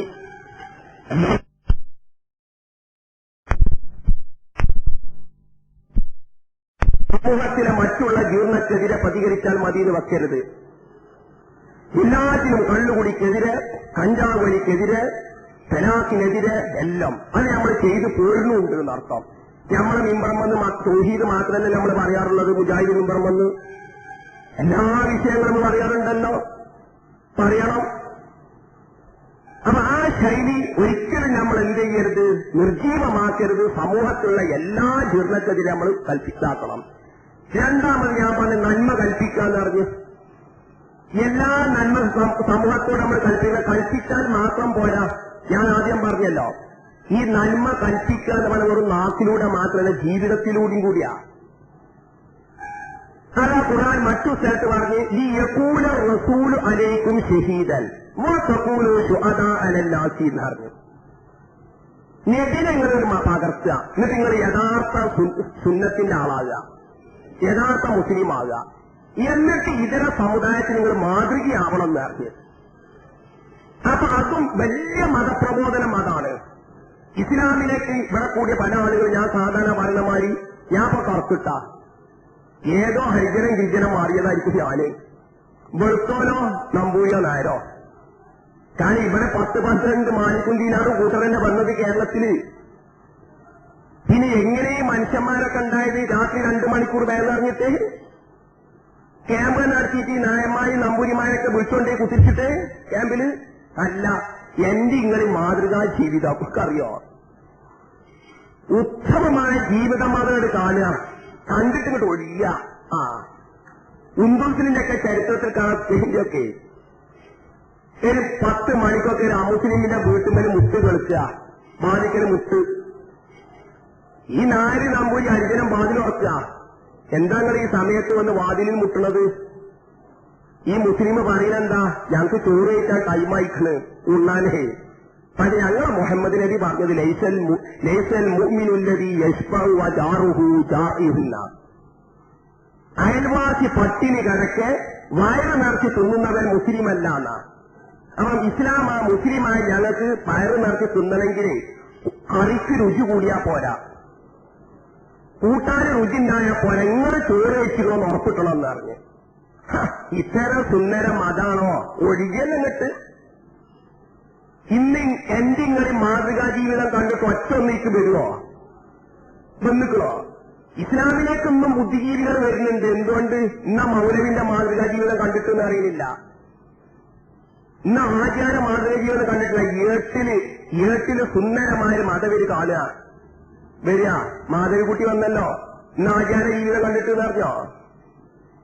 ഓൾ ഇസ്ലാമിന്റെ കേട്ടില് ഖുർആനിൽ നല്ലൊരു ഫർദ സമ്പ്രദായം കണ്ട് പിന്നെ ഏകദൈവ വിശ്വാസം കണ്ട് അത് കണ്ടിട്ട് പോന്നു. ബുദ്ധിജീവികൾ വരുന്നുണ്ട്. എന്തുകൊണ്ട് വരുന്നുണ്ട്? ഏട്ടിലെ ഇസ്ലാമിനെ കണ്ടിട്ട് നാട്ടിലെ ഇസ്ലാമിനെ കണ്ടിട്ടല്ല. പിന്നെ ചിലവര് വരുന്നുണ്ട് എങ്ങനെ? മൂക്കില്ല രാജ്യത്ത് മുടിമൂക്കൻ രാജാവ് എന്ന നിലക്ക്. അവിടെയുള്ള അവർണറും തമ്മിലുള്ള കുത്തും ചവിട്ടും അഴിച്ചും കണ്ടിട്ട് നല്ലീക്ക് നല്ലത് ഇതാനായിട്ട് വരുന്നയിച്ചങ്ങളുണ്ട്. തമിഴ്നാട്ടിലൊക്കെ അങ്ങനെ വരുന്നയിച്ചങ്ങളാണ്. മറ്റീറ്റിങ്ങളെ കുത്തും ചവിട്ടും കൊണ്ടിട്ട് സൈ കത്തിങ്ങാണ്ട് നവല്ലീക്ക് വെച്ചത് ഇന്നത് അറിഞ്ഞാണ്ട് വരുന്നയിച്ചങ്ങളുണ്ട്. ഇല്ലേ? ഇതിന്റെയൊക്കെ മാതൃകാ ജീവിതം, സഹാബത്തിന്റെയൊക്കെ മാതൃകാ ജീവിതം കണ്ടിട്ട് നിങ്ങളറിയാം, അബ്ദുറഹ്മാൻ ബിൻ ദാഖിൽ ഉന്ദുലുസ് 500 കൊല്ലം നമ്മളവിടെ മരിച്ച്. എന്തേ കാരണം? യുദ്ധം ചെയ്തതൊന്നുമല്ല. ബഗ്ദാദിന്ന് അബ്ദുറഹ്മാൻ ദാഹിൽ എന്നൊരു മനുഷ്യനോട് ഓടിച്ചെന്നതാ.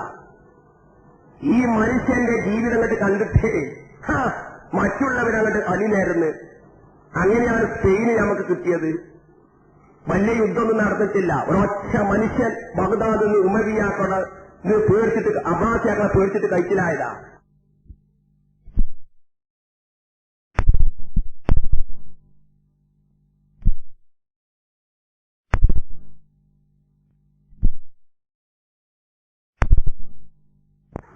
വെറും നമ്മൾ ബയലാർക്കിന് പോരാന്നർത്ഥം. നമ്മളെ മാതൃക കണ്ടിട്ട് വരണം എന്നർത്ഥം. വരുമോ? അതാണ് ജമാലുദ്ദീൻ അഫ്ഗാനി റഹ്മത്തുള്ളാഹി പറഞ്ഞതേ. ഒരു അമുസ്ലിമിനെ ഇസ്ലാമിലേക്ക് ക്ഷണിക്കുകയാണെങ്കിൽ ആദ്യം അമുസ്ലിമിനെ പറഞ്ഞ് ബോധ്യപ്പെടുത്തണം എന്നാ. എന്താണ് ഞങ്ങളൊന്നും മുസ്ലിമല്ലോ, ഇസ്ലാമെന്ന് പറയുന്നത് ഞങ്ങളൊന്നും മുസ്ലിമല്ലാന്ന് അവനെ പറഞ്ഞ് ബോധ്യപ്പെടുത്തിയാലേ അമുസ്ലിമിലേക്ക് കടന്നു വരുള്ളൂ എന്ന് പറഞ്ഞു. വരുമോ? വിശ്വന്ത് പരീക്ഷത്തിനൊരു മാസി കണ്ട് ഇന്ത് വിശ്വ എന്ന് പറഞ്ഞിട്ട് എഴുതിയിരിക്കണ്. എന്തിനാണ് ഞങ്ങളെ മുസ്ലിങ്ങളെ വിമർശിക്കുന്നത്? എന്നിട്ട് ഓരോ അമ്പലത്തിന്റെ പേര് കൊടുത്തുകൾ അവിടെ അധികം മുസ്ലിങ്ങളാ. ഓരോരോ പണിക്കന്മാരും ജ്യോത്സ്യന്മാരും പേര് കൊടുത്തുകൾ അവിടെ അധികം വരുന്നത് മുസ്ലിങ്ങളാ. എന്നിട്ട് അവസാനം ചോദിക്കണം തരണ്ടോ? ഇപ്പൊ അവിടെ അയോധ്യയിൽ ശ്രീരാമക്ഷേത്രം വന്നാല് എന്തിനാ മുസ്ലിങ്ങളെ എതിർക്കണം? നിങ്ങളെല്ലാം അങ്ങോട്ട് അധികം വരികയെന്ന്. എന്നാല് ഇപ്പൊ കാണാമൂല ക്ഷേത്രത്തേക്ക് അധികം പോണാരാ? മുസ്ലിങ്ങളെ വന്നാല് വരുമാനല്ലേ? ഓരോന്ന് പേരെടുത്തിട്ട് ഇങ്ങനെ എഴുതിക്കണം ഇത്ര ശതമാനം മുസ്ലിങ്ങള്. നിലമ്പൂരിൽ ചെന്ന് നോക്കിയത് വേലായുധം നിലത്ത് നിൽക്കുന്നത് 1-ാം നമ്പർ ആചാര്യന്മാര് കോട്ടക്കെന്നൊക്കെ ചെന്നിട്ട് കേട്ട് പൈസ ഉണ്ടാക്കി കൊടുക്കുവാന്. മുഖമൊക്കിലിട്ട പെണ്ണുങ്ങള് ഫർദ ധരിച്ച സ്ത്രീകളാണ് ഈ വേലായുധന്റെ അടുത്തേക്ക് പോണത്. അല്ലേ? എവിടെയാണ്? അവൻ ജമാലുദ്ദീൻ അഫ്ഗാനി പറഞ്ഞതാണ് യാഥാർത്ഥ്യം എന്നർത്ഥം. ഇസ്ലാമിലേക്ക് വരണമെങ്കിൽ ഇതൊന്നല്ല സുഹൃത്തെ. ഇസ്ലാം ഞങ്ങളെ ഏട്ടിന് സുന്ദരമായ ഇസ്ലാമുണ്ട്, നാട്ടില് ഉള്ളത് ഇസ്ലാമല്ല. എങ്ങനെ ഏടും നാടും ഇങ്ങനെ വ്യത്യാസം വന്നത്? ഒന്നാമത്തത് ഈ പറഞ്ഞ സംഗതി കുന്തും ഖൈറ ഉമ്മത്തിൻ ഉഖ്രിജത്തിൽ ഇന്നാത്മന് തഅ്മുറൂന ബിൽ മഅറൂഫി വ തൻഹൗന അനിൽ മുൻകറിന്റെ ജോലി നമ്മൾ നിർവഹിച്ചില്ല എന്നർത്ഥം. അതൊക്കെ പറഞ്ഞാൽ പിന്നെ കുഴപ്പമില്ല. ഇവിടെ മുസ്ലിങ്ങളെ തല പോകുന്ന പ്രശ്ന. അപ്പൊ ഇത് മറ്റത് പറഞ്ഞാൽ പറ്റുമോ? അങ്ങനെ ഒരു മൗലം വീക്ഷിച്ചു എന്നർത്ഥം. പിന്നെ ഇതും ഇലാഹാക്കിയിരുന്നെങ്കിൽ കുഴപ്പമൊന്നുമില്ലേ? ഇലാഹാക്കാതിരുന്നാ മതി, പർച്ചവനാക്കാതിരുന്നാ മതി, കുഴപ്പമില്ല. അപ്പം കോമ ഗുരുവായൂർക്ക് തുലാഭാരം നടത്താൻ നിർത്തിയാക്കി. മുഹമ്മദ് ഗുരുവായൂർക്ക് തുലാഭാരം നടത്താന് ശബരിമലയ്ക്കും തുടങ്ങി. ഇലാഹാക്കാതിരുന്നാ മതിയല്ലോ. ഗുരുവായൂരപ്പനെ ഇലാഹാക്കണ്ട മതി. ലേസറുകൾ കൊടുത്ത് അതോടുകൂടി ഇത്രത്തോളം വന്ന് പിന്നെ ഞാനും നിങ്ങളും വിഷയമൊക്കെ വേലറിയാനാക്കി. ഒക്കെ വേലറിയാനുള്ള വിഷയം ജീവിതവുമായിട്ട് എന്തില്ല ബന്ധമില്ലാതെ അതിൽ തീർന്ന്. അതോടുകൂടി ഏട്ടിലും നാട്ടിലും ഇത്രത്തോളം ഇത് വരികയാണ്. അതുകൊണ്ട് ഞാൻ പറഞ്ഞുകൊണ്ടുന്ന വിഷയം എന്തായിരുന്നോ, നമ്മൾ വെറും അമ്രും ബിൽ മഅറൂഫൻ നഹി മുൻകർ നടത്തൽ വെറും നാവുകൊണ്ട് മാത്രമല്ല എന്നർത്ഥം, ജീവിതം കൊണ്ടാണ്. അത് ഖുർആൻ ഖനിഷ്ഠമായിട്ട് പറയും ചെയ്യാം, നിങ്ങൾ മറ്റുള്ളവർക്ക് മാതൃകയാവണം. അതുകൊണ്ട് നിങ്ങൾക്കറിയാം ഖുർആൻ ഇതിന്റെ കാര്യത്തിനെ ക്രോഡീകരിച്ചല്ലോ. എന്റെ സുന്നത്ത് ക്രോഡീകരിക്കാതിരുന്നത് ഹദീസിന്റെ പ്രാമാണികതയ്ക്ക് എതിര് പറയുന്നവർ കാര്യമായിട്ട് അതിന് വടിയായിട്ട് ഉപയോഗിക്കുകയും ചെയ്യാം. ഖുർആൻ ഇതിന്റെ കാലത്തന്നെ റസൂല ക്രോഡീകരിച്ച് സഹാബത്തിന്റെ കാലത്ത് കുറെ കോപ്പികളാക്കി മുസാഹിബിന്റെ. പക്ഷെ എന്തുകൊണ്ട് ഒറ്റ സഹാബി ഹദീസ് ക്രോഡീകരിക്കാൻ രംഗത്തൊന്നില്ല, നബി എന്തുകൊണ്ട് രംഗത്തൊന്നില്ല? ആ ഉമറൊക്കെ മനസ്സിലാക്കിയത് എന്തായിരുന്നോ, നബി ചര്യ പുസ്തകത്തിൽ ക്രോഡീകരിച്ച് വെച്ചാൽ വീട്ടിൽ മാത്രം നിൽക്കും. അപ്പൊ നമ്മുടെ നിത്യ ജീവിതത്തിൽ നമ്മൾ പകർത്ത നബിന്റെ സുന്നത്ത്. നബി നിസ്കരിച്ച മാതിരി തന്നെ നമ്മൾ നിസ്കരിക്കുക. അതിനവിടെ എഴുതിയൊക്കെ ഉണ്ടല്ലോ, നബി ഇങ്ങനെ കയ്യൊന്തിച്ചോ തോന്നും. നബി ഹജബമാക്കി ഇങ്ങനെ കയ്യൊന്തിച്ചിനി ഒന്നും എഴുതിയൊക്കെ ആവശ്യമല്ല, അങ്ങനെയാണ് ഇതാക്കുക. പഠിക്കേണ്ടത്? അത് മുസ്ലിംകളെ ജീവിതത്തിൽ പകർത്തുക, എന്നിട്ട് പഠിക്കുക. നബി എങ്ങനെ കല്യാണം കഴിച്ചത്? ആ സുന്നത്ത് നിത്യജീവിതത്തിൽ പകർത്തുക. നബി എങ്ങനെ തലാഖ് എഴുതിയത്? നിത്യജീവിതത്തിൽ പകർത്തുക. അപ്പൊ അത് എഴുതി വെച്ചാൽ പിന്നെ ജീവിതവുമായി ബന്ധം ഉണ്ടാവില്ല എന്നുള്ള ചിന്തയായിരുന്നു ഉമർ റളിയല്ലാഹു ഉണ്ടായത്. അല്ലെ ഹദീസിന്റെ പ്രാമാണികതയിൽ വിശ്വാസക്കുറവല്ല. എന്ത് പ്രശ്നം ഉണ്ടായാലും ഉമർ റളിയല്ലാഹു ചോദിക്കും, ഇതിന് ഖുർആനിൽ നിന്ന് ആരാ കേട്ടത്? കേട്ട് ചോദിക്കും. ഖുർആനിൽ കേട്ടില്ലെങ്കിൽ ചോദിക്കും, നബിന്റെ ശരീരം എന്താ കേട്ടത്? അതിലാർക്കും എല്ലാ സഹാബത്തും അങ്ങനെയായിരുന്നു. അപ്പൊ ഹദീസിന്റെ പ്രാമാണികതയിൽ അവരെ വിശ്വാസമുണ്ടോ? വിശ്വാസക്കുറവുണ്ടോ? എല്ലാ ചരിത്രത്തിലും നോക്കിങ്ങള് എന്ത് പ്രശ്നം ഉണ്ടായാലും അബൂബക്കർ, ഉമർ, ഉസ്മാൻ ഒക്കെ തന്നെ ആദ്യം ചോദിക്കുക, ഖുർആനിൽ നിന്ന് എന്തായിരുന്നു വിധിയുണ്ടോ? ഇല്ല, ഖുർആനുകാരനെ പിന്നോട് ചോദിക്കുകയാണ് നബി ശരീരമുണ്ടോ ഹദീസിലുണ്ടോ എന്നുള്ളത്. അപ്പൊ പിന്നെ പുസ്തകത്തിലാക്കാതിരുന്നത് ഹദീസിന്റെ പ്രാമാണികതയിലുള്ള വിശ്വാസക്കുറവുണ്ടല്ല. ഏറ്റിലും നാട്ടും രണ്ടാവരുത്. ഏറ്റത്തെ ഇസ്ലാമാണ് നാട്ടില്. അതുകൊണ്ട് യഥാർത്ഥ സുന്നിയാകുക നമ്മള്. യകൂന റസൂല് ശരീരം വതകൂനു ശുഹദാഅലന്നാസ് അങ്ങനെയാകുക. പക്ഷെ പിൽക്കാലത്തത് അപകടത്തിക്കായി നടത്തും. ഓരോരുത്തരും ഇങ്ങനെ ഇസ്ലാമിലേക്ക് വീഴുന്നൊന്നും അറിയില്ല. അങ്ങനെ മുസ്ലിങ്ങളും ഇസ്ലാമും രണ്ടായി. അപ്പൊ എങ്ങനെ പോയാൽ പച്ച കുഴപ്പത്തിലാവട്ടോ എന്ന് കണ്ണു തുറന്ന് 3 നൂറ്റാണ്ടായപ്പോ 2 നൂറ്റാണ്ടായപ്പോൾ അപ്പൊ അവരെന്ത് ചെയ്ത് എഴുതിയേക്കാൻ തുടങ്ങി എന്നർത്ഥം. അപ്പൊ സഹാബത്ത് വരെ ഹദീസ് സുന്നത്ത് എഴുതി വെക്കാതിരിക്കാൻ വരെ കാരണം പ്രധാനമായിട്ട് നമ്മൾ മാതൃകാ ജീവിതം നമ്മൾ നയിച്ച് വേണ്ടിയത് എന്നോർത്തുക്കായിരുന്നു. പക്ഷെ അതിൽ നിന്ന് മുസ്ലിങ്ങൾ ഇങ്ങനെ അകന്നു പോകാൻ തുടങ്ങിയത് കണ്ടപ്പം പിന്നെ അവർക്ക് നിർബന്ധമായി തീർന്ന് ഈ നന്നായി ഇഷ്ടം കണ്ടുകാണ്ട് മുസ്ലിമാകാൻ പറ്റുമോ? നബിചര്യ ഇഷ്ടം കണ്ടിട്ട് മനസ്സിലാക്കാൻ പറ്റുമോ? മനസ്സിലാക്കാൻ പറ്റൂല. അത് കേട്ടില്ലെങ്കിലും എഴുതി വെക്കുക. ആ നിലക്ക് എന്തായി എഴുതി വെച്ച് എന്നർത്ഥം. അതുകൊണ്ട് സ്നേഹിതന്മാരെ നമ്മൾ പ്രധാനമായും ഞാനും നിങ്ങളും ശ്രദ്ധിക്കേണ്ട വിഷയം അതാണ്. ഈ അംറും ബിൽ മഅ്റൂഫ് വൻ നഹ്യു അനിൽ മുൻകർ നടത്തൽ ജീവിതത്തിലും കൂടി ആയിരിക്കണം എന്നർത്ഥം. അപ്പൊ എല്ലാം നമ്മൾ മാതൃകയാക്കാൻ നോക്കുക എന്ന് പറഞ്ഞാൽ അൽ അംറും ബിൽ മഅ്റൂഫ് എന്നാ നന്മ കൽപ്പിക്കാന്ന. എന്താ നന്മ? അല്ലാഹുവിന്റെ ഖുർആനിൽ പറഞ്ഞ മുഴുവൻ നന്മ, മുഹമ്മദ് നബി പറഞ്ഞത് മുഴുവൻ നന്മ. അപ്പൊ നബി പറഞ്ഞ് ഒരു പശുവിനെ മൃഗത്തെയൊക്കെ അറുക്കുന്ന അവസരത്തിൽ കത്തി മൂർച്ച കൂട്ടുക നന്മ. നമ്മളത് സമൂഹത്തോട് കൽപ്പിക്കും വേണം, നമ്മളത് ചെയ്യും വേണം. മൂലിനെടുക്കുമ്പോൾ കത്തി മൂർച്ചാക്കാർ പലരും ആ കശാപ്പുകാർക്ക് മൂർച്ചിട്ടില്ല. അപ്പൊ നമ്മൾ പറയണോ എത്തിക്കാൻ പറ്റൂല. അതിപ്പോ ഏത് കശാപ്പുകാരൻ നിരീശ്വരവാദി മൂലിനെടുക്കുമ്പോൾ കത്തി മൂർച്ച കിട്ടുമല്ലോ. അതിപ്പോ പറയാപ്പോ നമ്മൾ വേണോ? പറ്റൂല. നമ്മൾ സമൂഹത്തോടത് പഠിപ്പിക്കണം. ഇസ്ലാമിന്റെ സുന്നര രൂപം നോക്ക്. ഒരു മനുഷ്യനെ പഴയാൻ ഇന്നല്ലാഹ കതബൽ ഇഹ്സാന ഫീ കുല്ലി ഷൈഇൻ നബി പറഞ്ഞു.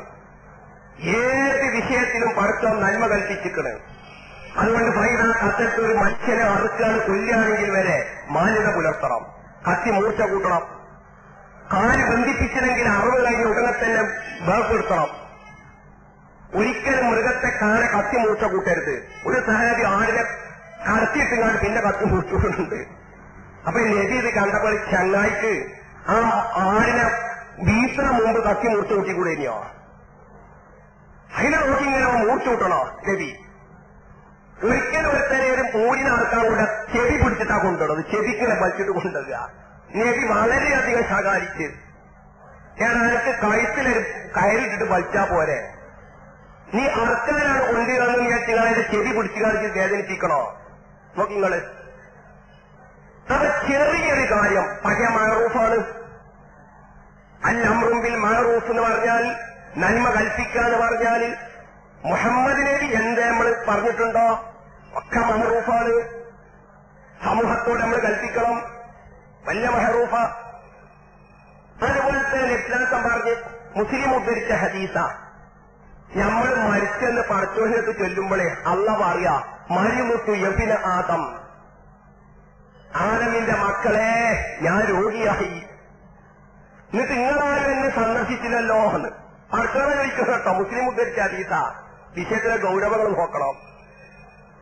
അപ്പൊ ഞാനും നിങ്ങൾ അത്ഭുതത്തോടു കൂടി ചോദിക്കുക, അന്ത റബ്ബല്ല, പടച്ചോനെ ഇത് ലോകത്തിന്റെ രക്ഷിതാവല്ലേ, റബ്ബുന്നാസ്, നീ ലോകത്തിന്റെ രക്ഷിതാവല്ല, നീ എങ്ങനെയാണ് രോഗിയാവുന്നത്? അനക്കെങ്ങനെയാ രോഗാവുക?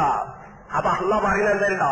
അമാരി തന്നെ പുലാനം മരിള, ഇന്ന മുഹമ്മദ് ഇന്ന ആമിന രോഗിയായി നീ കണ്ടില്ലേ, മനസ്സിലാക്കിയില്ലേ? എന്നിട്ട് നീ അവരെ സന്ദർശിച്ചോ എന്ന് ചോദിക്കുക. അവരെ സന്ദർശിച്ചെങ്കിൽ ആ പട്ടിലിന്മേൽ നിനക്കെന്നെ കാണാമായിരുന്നു. നോക്കണങ്ങൾ, ഈ വിഷയത്തിന്റെ ഗൗരവേ.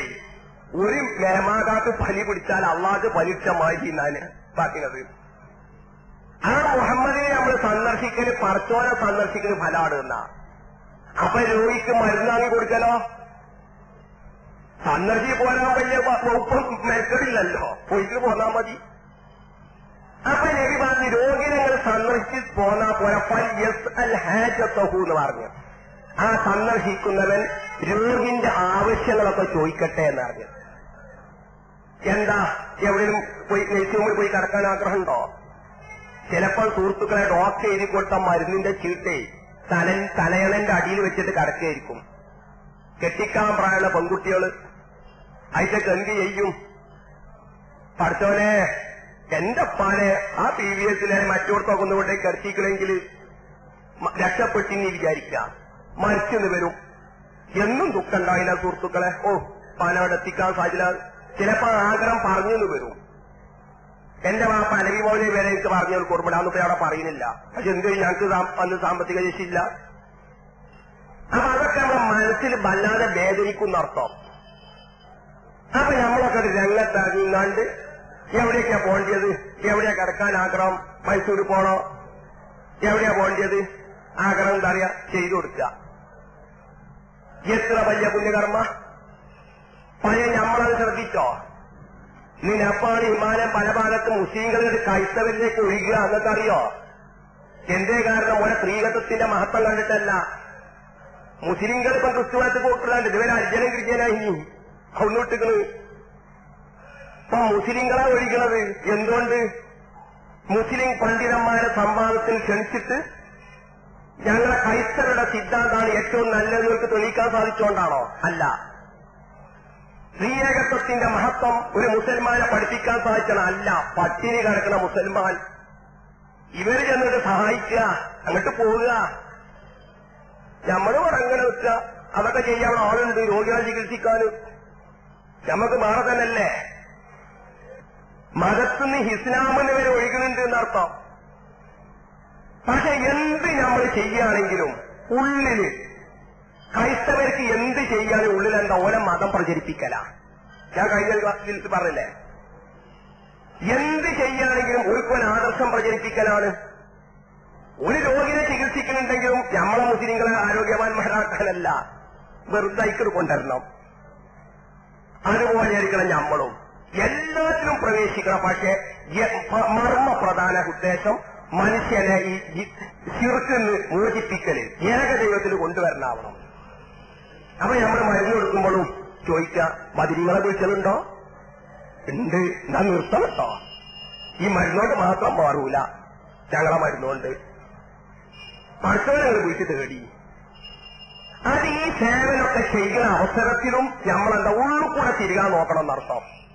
എന്ന് പറഞ്ഞാല് ഈ ബൈക്കോല് തിന്നാത്ത പൂത്തിനെ ഈ പുല്ലിന് ബൈക്കോല് തിരികിട്ട് തീറ്റിച്ചു. ബൈക്കോല് നിർത്തുന്നതിനെ കുറിച്ച് നമുക്ക് ഉദ്ദേശം ബൈക്കോലിനെ തീറ്റിക്കുന്നതാണ്. തിന്നുന്നില്ല, കുറച്ച് പുല്ലും കൂട്ടിയിട്ട് അങ്ങോട്ട് തിരികെ. അതേ ലക്ഷ്യമായിരിക്കണം നമ്മളത് എന്നർത്ഥം. അതേ സമയത്ത് നമ്മൾ ചെയ്യേണ്ടെന്നറിയില്ല, ഒരു മറ്റൊരുണ്ടല്ലോ ചെയ്യാൻ. നമ്മളും ക്രിസ്ത്യാനികൾക്ക് നമ്മൾ മാതൃകയാകാൻ വേണ്ടിയത്. ഓനത് ചെയ്യാണ്ടല്ലോ നമുക്ക് പിന്മാറിയല്ല. ജീവകാരുണ്യ പ്രവർത്തനങ്ങള് മുസ്ലിങ്ങളായിരിക്കണം മാതൃക. അത് ചെയ്യാൻ മറ്റോരുണ്ടല്ലോ, അതുകൊണ്ട് ജീവകാരുണ്യ പ്രവർത്തനം നമ്മൾ ചെയ്യണ്ട. അതല്ല, ഏതിനും നമ്മള് മുന്നിക്ക് അന്നമ്രുമ്പിൽ മാറൂഫ്, നന്മ എന്ന് പറഞ്ഞാൽ കൽപ്പിക്കുക. ആ നന്മ കൽപ്പിക്കല് കേവലം ശിർക്കിനും വിദേഹത്തിനും എതിരെ മാത്രം ശബ്ദിക്കലല്ല, അതാണ് ഏറ്റവും വലുത് പ്രധാനം. അത് മാത്രമല്ല, ഏത് നന്മി, ഇസ്ലാം പറയുന്ന ഏത് നന്മി സമൂഹത്തോട് നമ്മൾ കൽപ്പിക്കൽ ചെയ്യാൻ രംഗത്തും വരിക. പക്ഷെ അപ്പോഴും ലക്ഷ്യം മാറരുത് എന്നർത്ഥം. ക്രൈസ്തവരെ മാതൃകയ്ക്ക് ഒരു കൈത്തറി നെയ്സിയോന്ന് വരെ നട്ട് കുട്ടികളിലേക്ക് കുരിശ് വരക്കാൻ പഠിപ്പിക്കുക. ഒരു ആസ്പത്രി നടത്താൻ പാർട്ടിക്കാരങ്ങട്ട് യഹോവയോട് കർത്താവിനോട് പാർട്ടിക്കാരോ ഡോക്ടർ നേഴ്സുമാരോട് കിടക്കൂല. ഒരു ഇഞ്ചക്ഷൻ അടിക്കുകയാണെങ്കിൽ വരെ പറയും കർത്താവിനോട് വിശ്വസിക്കണട്ടോ. ആ ചിന്താഗതി ഇസ്ലാമിക പ്രവർത്തകന്മാർക്കെങ്കിലും ഉണ്ടാണെന്നർത്ഥം. നമ്മൾ എന്ത് ചെയ്യുകയാണെങ്കിലും ഈശ്വരങ്ങളെ പടച്ചോനെ ഈ നരകാഗ്നിയിൽ നിന്ന് രക്ഷപ്പെടുത്തുക. അല്ലാതെ കേവലം ഈ ഭൗതിക രോഗത്തിന് ക്യാൻസറിന് പട്ടിണിന്ന് മോചിപ്പിക്കൽ മാത്രമല്ല, വലിയ പട്ടിണി പരലോകത്തുണ്ട്, വലിയ ക്യാൻസർ പടച്ചോടത്തുണ്ട്. അതിന്നും കൂടി എന്റെ ഉമ്മത്തിനെ മോചിപ്പിക്കണം. എന്നാലേ മനുഷ്യ സ്നേഹിയാവുള്ളൂ. നമ്മൾ തൽക്കാലം എയ്ഡ്സ് രോഗം മാറി പക്ഷേ ചെറുക്കുന്ന മോചിതമായിട്ടെങ്കിൽ എന്താ പരലോകം നഷ്ടപ്പെട്ടില്ലേ? അപ്പൊ നമ്മൾ എയ്ഡ്സ് രോഗികൾക്ക് പ്രത്യേകം നമ്മൾ ശ്രദ്ധിക്കണം. എയ്ഡ്സുകൾക്ക് മരുന്ന് വാങ്ങിക്കൊടുക്കണം. അതിന് സംവിധാനം വേണം, സംഘടിത പ്രവർത്തനം വേണം. പഴയ എയ്ഡ്സ് രോഗത്തുനിന്ന് മോചിപ്പിക്കുമ്പോൾ അല്ലെങ്കിൽ ക്യാൻസറിന് മോചിപ്പിക്കുമ്പം ഓന്റെ ആ വിശ്വാസപരമായ അരാജകത്വത്തിനും കൂടി ഒന്ന് മോചിപ്പിക്കാൻ നമുക്ക് സാധിക്കണം എന്നർത്ഥം. അതും കൂടി നമ്മൾ ചെയ്യണം. കാരണം മനുഷ്യ ജീവിതത്തിൽ ജീവിതം തന്നെയല്ലല്ലോ, ലഹിയല്ല ഹൈവാനെന്നല്ലേ. അതുകൊണ്ടാണ് നബിമാര് എല്ലാം ഊന്നി പറയാണ്, എല്ലാവരും ചെയ്യും, എല്ലാ സമൂഹത്തിലെ മുഴുവൻ ജീവധരിക്കലും ശബ്ദിക്കും. അത് തൗഹീദ് അംഗീകരിക്കാത്തവരോടും സാമ്പത്തിക രംഗം പറയും. തൗഹീദ് അംഗീകരിക്കാത്ത പച്ചക്കാപ്പിനോടും വീടുണ്ടാക്കുമ്പോൾ അധികാരത്തെന്ന് പറയും. ഒന്ന് തൗഹീദ് അംഗീകരിച്ചിട്ട് പറഞ്ഞാൽ മതി ചട്ടിക്കല്ല. ഇതൊക്കെ തൗഹീദ് അംഗീകരിക്കാത്ത നബിനെ നബിയായി അംഗീകരിക്കാത്ത സമൂഹത്തോടാ പറയുന്നത്. അപ്പൊ ഇങ്ങനെ നിർമ്മാണത്തിലേക്ക് വലിയ കാര്യമാണ്. പക്ഷെ അത് നമ്മൾ ചെയ്തോ? ഞാൻ വരിക നിങ്ങളൊരു മീനാരുണ്ടാക്കാം, പള്ളിക്ക് ഇടവണ്ണ പള്ളിക്ക് ഒരു മിനാരം വേണമെന്നറിയാം. നിങ്ങൾ 5000 തരൂ. 5000. പിന്നെ ഞാൻ പറഞ്ഞു ഇന്ന് ചെങ്ങായിക്ക് ഹൃദയത്തിൽ ഒരു വാൽവ് മാറ്റിയേക്കണം, വലിയ പൈസ തരും. ഓൻ സായിബാബിന്റെ അടുത്തേക്ക് പോകാൻ തയ്യാറെടുത്തും ചെയ്തിരിക്കുന്നത്, അല്ലെങ്കിൽ അമ്മന്റെ അടുത്തേക്ക്. അങ്ങോട്ട് പോകാൻ വിശ്വാസം നശിപ്പിക്കണ്ട. നിങ്ങൾ വരെ ആ വാൽവ് മാറ്റിയേക്കാൻ വേണ്ടി എന്തെങ്കിലും ശരിയെന്ന് പറഞ്ഞാൽ 100 റുപ്യ തരും. 100 റുപ്യ. എന്നിട്ട് ഇങ്ങനെ എല്ലാവരും ഒക്കെ വളമ്പും ചെയ്യും. അത് എന്തേ നമ്മൾ തെറ്റിദ്ധരി പടച്ചോ അങ്ങനെ വിരാട്ടുമ്പോ കുത്തിരിക്കുകയാണ് എന്നാണേ. പള്ളി വിരാട്ടുമ്മലേ എന്തേ രോഗിന്റെ കട്ടിന്മേൽ പടച്ചോല്ലേ? മുഹമ്മദ് നബി എന്തേ പറഞ്ഞത്? ആ രോഗിനെ സന്ദർശിച്ചെങ്കിൽ അന്നൽക്കട കാണാമായിരുന്നല്ലേ? ഈ മിനാരം തന്നെ പിൽക്കാലത്തുണ്ടായതാ. എന്നിട്ട് അതിനുള്ള ലക്ഷക്കണക്കിന് മിനാരത്തിന് വേണ്ടിയിട്ട് അതിന് പൈസ. മുഹമ്മദ് നബി കാബന്റെ ഉള്ളിലാ, കാബന്റെ അടുത്താ. ഒരജ്ജെ മുഹമ്മദ് നബി ചെയ്തിട്ടുള്ളൂ. ഹജ്ജ് മുമ്പുണ്ട്. അബൂബക്കറിനെ ഹജ്ജിന് പറഞ്ഞയച്ചിരിക്കുന്ന നബി, പല സഹാബത്തിന് ഹജ്ജിന് പറഞ്ഞയച്ചിരിക്കണേ. ഹജ്ജ് മുമ്പില്ലാത്തതുകൊണ്ടല്ല, ഹജ്ജത്തിൽ വദാഇന്റെ അന്ന് മാത്രമല്ല ഹജ്ജ് നിർബന്ധാണ്. ഇതാണത്. മുമ്പ് ഹജ്ജിന്റെ സഹാബത്തിന് പറഞ്ഞയച്ചിരിക്കണത്. പക്ഷേ റസൂലുള്ള ഒറ്റ ഹജ്ജാ ചെയ്തത്, സമൂഹത്തെ പഠിപ്പിച്ചാലേ. ഇന്ത്യൻ സാഹചര്യത്തിൽ ഇതൊക്കെ അറിയോ? കേരളത്തിലെ സാഹചര്യത്തില് 2-3 ഹജ്ജ് ചെയ്യാൻ പറ്റിയെന്ന് തോന്നുന്നില്ല എനിക്ക്. ഇവിടെ അയൽവാസി പട്ടിണി അടയ്ക്കുക, കഷ്ടപ്പെടുക, സ്വന്തം സഹോദരന് കഷ്ടപ്പെടുക. എന്നിട്ടോ 5ാമത്തെ ഉംറക്ക്, 2ാമത്തെ ഹജ്ജിന് എന്തേ ഇവിടെ പറവുണ്ടാവും സുന്നത്ത്? ഇവിടെ ആർക്കും തർക്കമല്ലോ. 2-3 ഹജ്ജ് സുന്നത്തോട് കേവലം ഐക്യുള്ളൂ എന്നുള്ളത്. ഇവിടെ സ്വന്തം കുടുംബത്തിൽ എനിക്ക് പറന്നെടുക്കാനല്ലേ? ഇങ്ങനെ ഹജ്ജ് നിർവഹിച്ച് കഴിഞ്ഞില്ലേ? അത് ചെയ്യണം, അത് നിർബന്ധം തന്നെയാണ്. പഴയ നിർവഹിച്ച് കഴിഞ്ഞാൽ പിന്നെ ഇത്തരം 10,000 ചെലവ് ചെയ്തിങ്ങാണ്ട് ഉംറക്കും ഹജ്ജിനും പോകേണ്ട ആവശ്യമുണ്ടോ? സുന്നത്തെടുക്കാന് നിങ്ങളെ കുടുംബത്തിലില്ലേ? നിങ്ങളെ അമ്മായില്ലേ? നിങ്ങളെ ജ്യേഷ്ഠനില്ലേ? സഹോദരനില്ലേ? വീടില്ലാതെ പട്ടിണി അടുക്കളയില്ലേ? നമ്മൾ ശ്രദ്ധിച്ചോ? അപ്പൊ ഇത്തരം വിഷയങ്ങൾ, എല്ലാ വിഷയങ്ങളും ഗുണകരമായ നന്മകരമായ എല്ലാ വിഷയം, പ്രത്യേകിച്ച് ജീവകാരണം. പിന്നെ അള്ളാഹു പറയാ, ആദമിന്റെ മകളെ മുസ്ലിം ഉദ്ധരിച്ചത മനുഷ്യരെ ഞാൻ വിശന്ന് ജന തീറ്റിച്ചോന്ന് ചോദിക്കുക. അത് നമ്മളെ അത്ഭുതത്തോടു കൂടി പറയാനേ, പഠിച്ചവനെ നീ എങ്ങനെയാ വിശക്കുക? വിശന്നാതന്നെ എങ്ങനെയാ തീറ്റിക്കുക? അപ്പൊ അള്ളാഹു പറയാ, ഇന്ന മനുഷ്യൻ വിശന്ന് അറിഞ്ഞില്ലേ, എന്നിട്ട് ഓനെ തീറ്റിച്ചോ. അപ്പൊ കാരുണ്യ കണ്ണീരൊക്കുക. റസൂൽ പറയുക, അൽ അസ്സാരി അലൽ അർമീലത്തി വൽ മിസ്കീനി കൽ മുജാഹിദി ഫീ സബീലില്ലാഹ്. എവിടെയൊക്കെ ഭർത്താവ് മറ്റ വിധവകളുണ്ടോ, കെട്ടിക്കാത്ത പെൺകുട്ടികളുണ്ടോ, ഓരോ ജീവിതം സുഖകരമാക്കാൻ വേണ്ടി രംഗത്ത് വരുന്ന മനുഷ്യൻ രണാങ്കണത്തിലിറങ്ങി യുദ്ധം ചെയ്യുന്ന യോദ്ധാവിന് സമാണെന്ന ബുഖാരി മുസ്ലിം ഉദ്ധരിച്ച ഹദീസാണ്. നമ്മളെ രംഗത്ത് വരേണ്ടത്. പക്ഷെ അതൊക്കെ നിരീക്ഷണ നിർമ്മത പ്രസ്ഥാനങ്ങൾ ഏറ്റെടുത്തേ. ഒരു വിധവക്ക് ചെല്ല, വിധവ പെൻഷൻ കിട്ടാൻ വകുപ്പുണ്ടട്ടോ. എന്നിട്ട് ഒരു മണിയോട് ഫോം പൂരിപ്പിച്ചു കൊടുക്കുക. എന്തേ നമ്മളെ ഇസ്ലാമിക പ്രവർത്തകന്മാർക്ക് ചെയ്തൂടെ? ഓലേൽപ്പിച്ചാൻ നിൽക്കണോ? അത് ചെല്ല. ഇന്ന വിധങ്ങൾക്ക് ഇങ്ങനെ വകുപ്പുണ്ടട്ടോ, പൈസ ഇട്ടാണ്ട്. എന്നിട്ട് മണിയോടെ പോവാ, ഇതൊക്കെ മണിയോടെ പോകുമ്പോൾ പൂരിപ്പിച്ചാൽ അറിയില്ല. ഒക്കെ പൂരിപ്പിച്ചു കൊടുക്കുക. എന്തൊക്കെ അരിഞ്ഞുണ്ടെങ്കിൽ എഴുതി കൊടുക്കുക. എന്നിട്ട് പെൻഷൻ വാങ്ങിക്കൊടുക്കുക. നമ്മളെ സക്കാത്ത് കമ്മിറ്റിയിലുണ്ടെങ്കിൽ അതും കൊടുക്കുക. ഗവൺമെന്റിൽ നിന്ന് കിട്ടാണ്ടെങ്കിലും ഒക്കെ അതും പിടിച്ച് ഇതാക്കുക. അത് പേപ്പറിൽ ഇങ്ങനെ നോക്കുക ദിവസവും. ഇസ്ലാമിക പ്രവർത്തകന്മാര് എവിടേക്കാ ഗവൺമെന്റ് പുതിയ നിയമം കൊണ്ടുവന്നത്, ആനുകൂല്യം കൊണ്ടുവന്നത്, ഗവൺമെന്റ് എന്തൊക്കെ ബില്ല് പാസ്സാക്കുന്നുണ്ട്. പക്ഷേ സാധാരണക്കാർ അതൊക്കെ അറിയോ? അത് നിരീക്ഷണ നിർമ്മത പ്രസ്ഥാനത്തിന്റെ ആളുകൾ പോവുക. എന്നിട്ട് ഒരു മുസ്ലിങ്ങളെ ഒഴിക്കുക.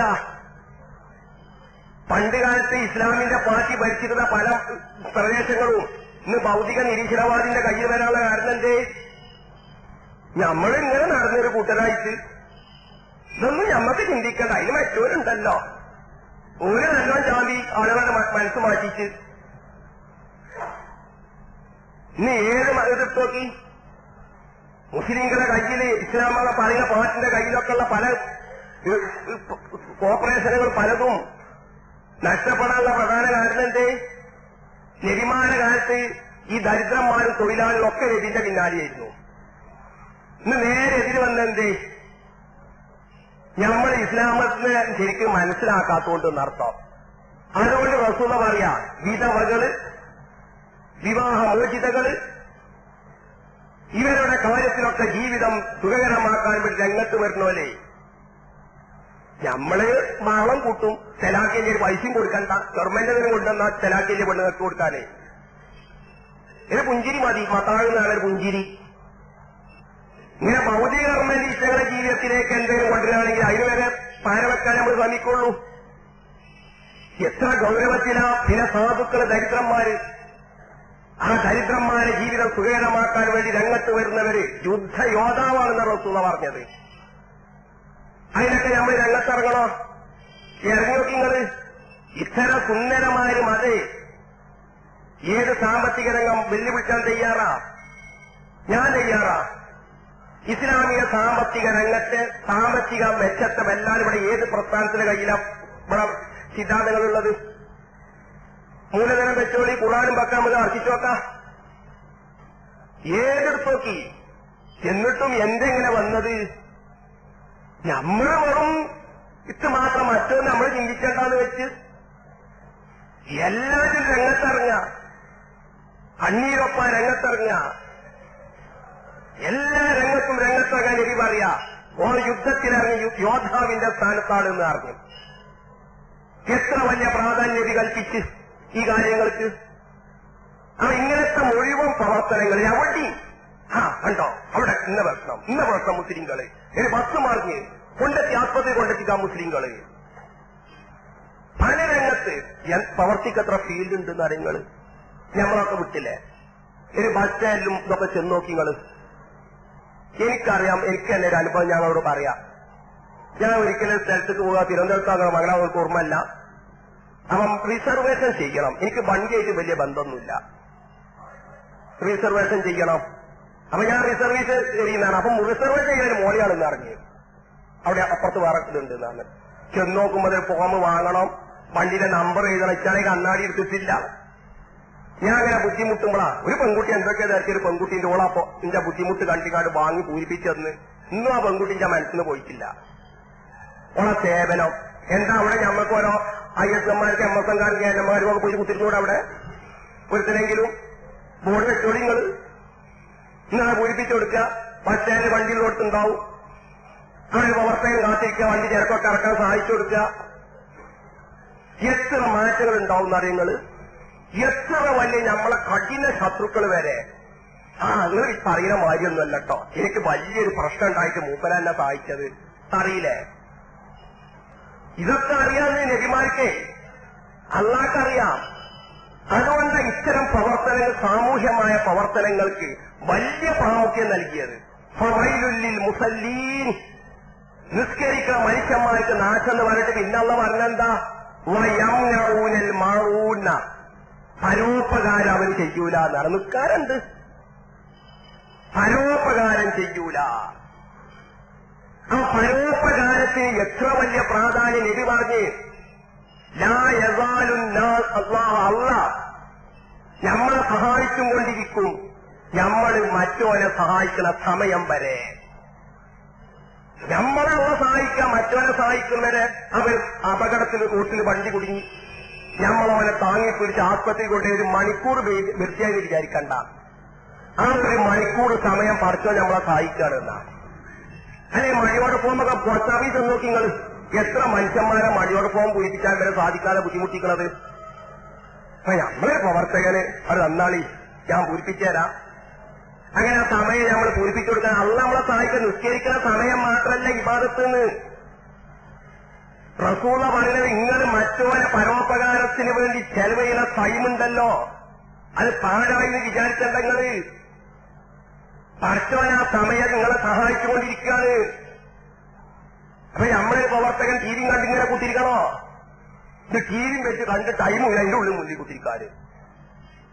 ആ ടി വി കണ്ട് കുത്തിരിക്കുന്ന സമയത്ത് ഞമ്മക്ക് അവിടെ ഇവിടെയൊക്കെ സഹായിക്കേണ്ട ഇതരന്റെ സഹായം കിട്ടാൻ ആ നിങ്ങൾക്ക് ഉണ്ടായില്ലേ? ട്രെയിൻ ഇറങ്ങുമ്പം പോസ്റ്റ് ഓഫീസിൽ പോകുമ്പം പലരും സഹായത്തിന് നിങ്ങൾ ദാഹിക്കണില്ലേ? ഞാൻ ദാഹിച്ചത് ഞാൻ പറഞ്ഞത്. അപ്പൊ ഈ സമയം മുഴുവൻ അനാവശ്യമായി ടി വിയും കണ്ട് കുത്തിരിക്കണോ? ഇവിടെയൊക്കെ നമ്മൾ ഇസ്ലാമിക പ്രവർത്തകന്മാർ നീങ്ങിക്കൂടെ? എന്നിട്ട് നിങ്ങളത് സഹായിച്ചു നോക്കി. നിങ്ങൾ അത് പ്രസ്ഥാനത്തെ പരിചയപ്പെടുത്തി ആയിക്കോട്ടെ, ഒരു വെച്ചുമില്ല. നിങ്ങളെ പേരൊക്കെ എഴുതി, സംഘടന പേരൊക്കെ എഴുതി ബോർഡിട്ടോളി, ഒരു വെച്ചുമില്ല. എന്നിട്ടാണ് പ്രവർത്തിച്ചു നോക്കി. നിങ്ങൾ ഈയത്ത് നമ്മളെ കടിച്ചു തിന്നണ മൂല്യന്മാർ എന്ത് സ്റ്റേജിൽ കെട്ടിയിട്ട് വിമർശിച്ച് നമ്മളെ വിമർശിച്ചിട്ട് പറയല്ല. സാധാരണക്കാരി യേശൂല. നമ്മളെ നന്മോല് കാണുമ്പോ, നമ്മളെ ഉപകാരത്തിന് അനുഭവപ്പെടുമ്പോ, അതുകൊണ്ട് സക്കാത്തിൽ വെറുതെ വെച്ചോ. ഇസ്ലാമിലെ സക്കാത്തിന് വരെ അള്ളെന്ത് പറഞ്ഞു നിങ്ങള് വൽ മുഅല്ലഫത്തി ഖുലൂബുഹും എന്നറിഞ്ഞ്, മുഅല്ലഫത്തുൽ ഖുലൂബ് ഹൃദയം ഇണങ്ങിച്ചേരാൻ വേണ്ടി സക്കാത്ത് കൊടുക്കണം എന്നറിഞ്ഞ്. വെറും ഭയന്നറിഞ്ഞാൽ മതിയെങ്കിൽ പടച്ചവൻ സക്കാത്തിന് എന്തിനാ മുഅല്ലഫത്തുൽ ഖുലൂബ് വെച്ചത്? എന്തിനാ സക്കാത്ത് വെച്ചത്?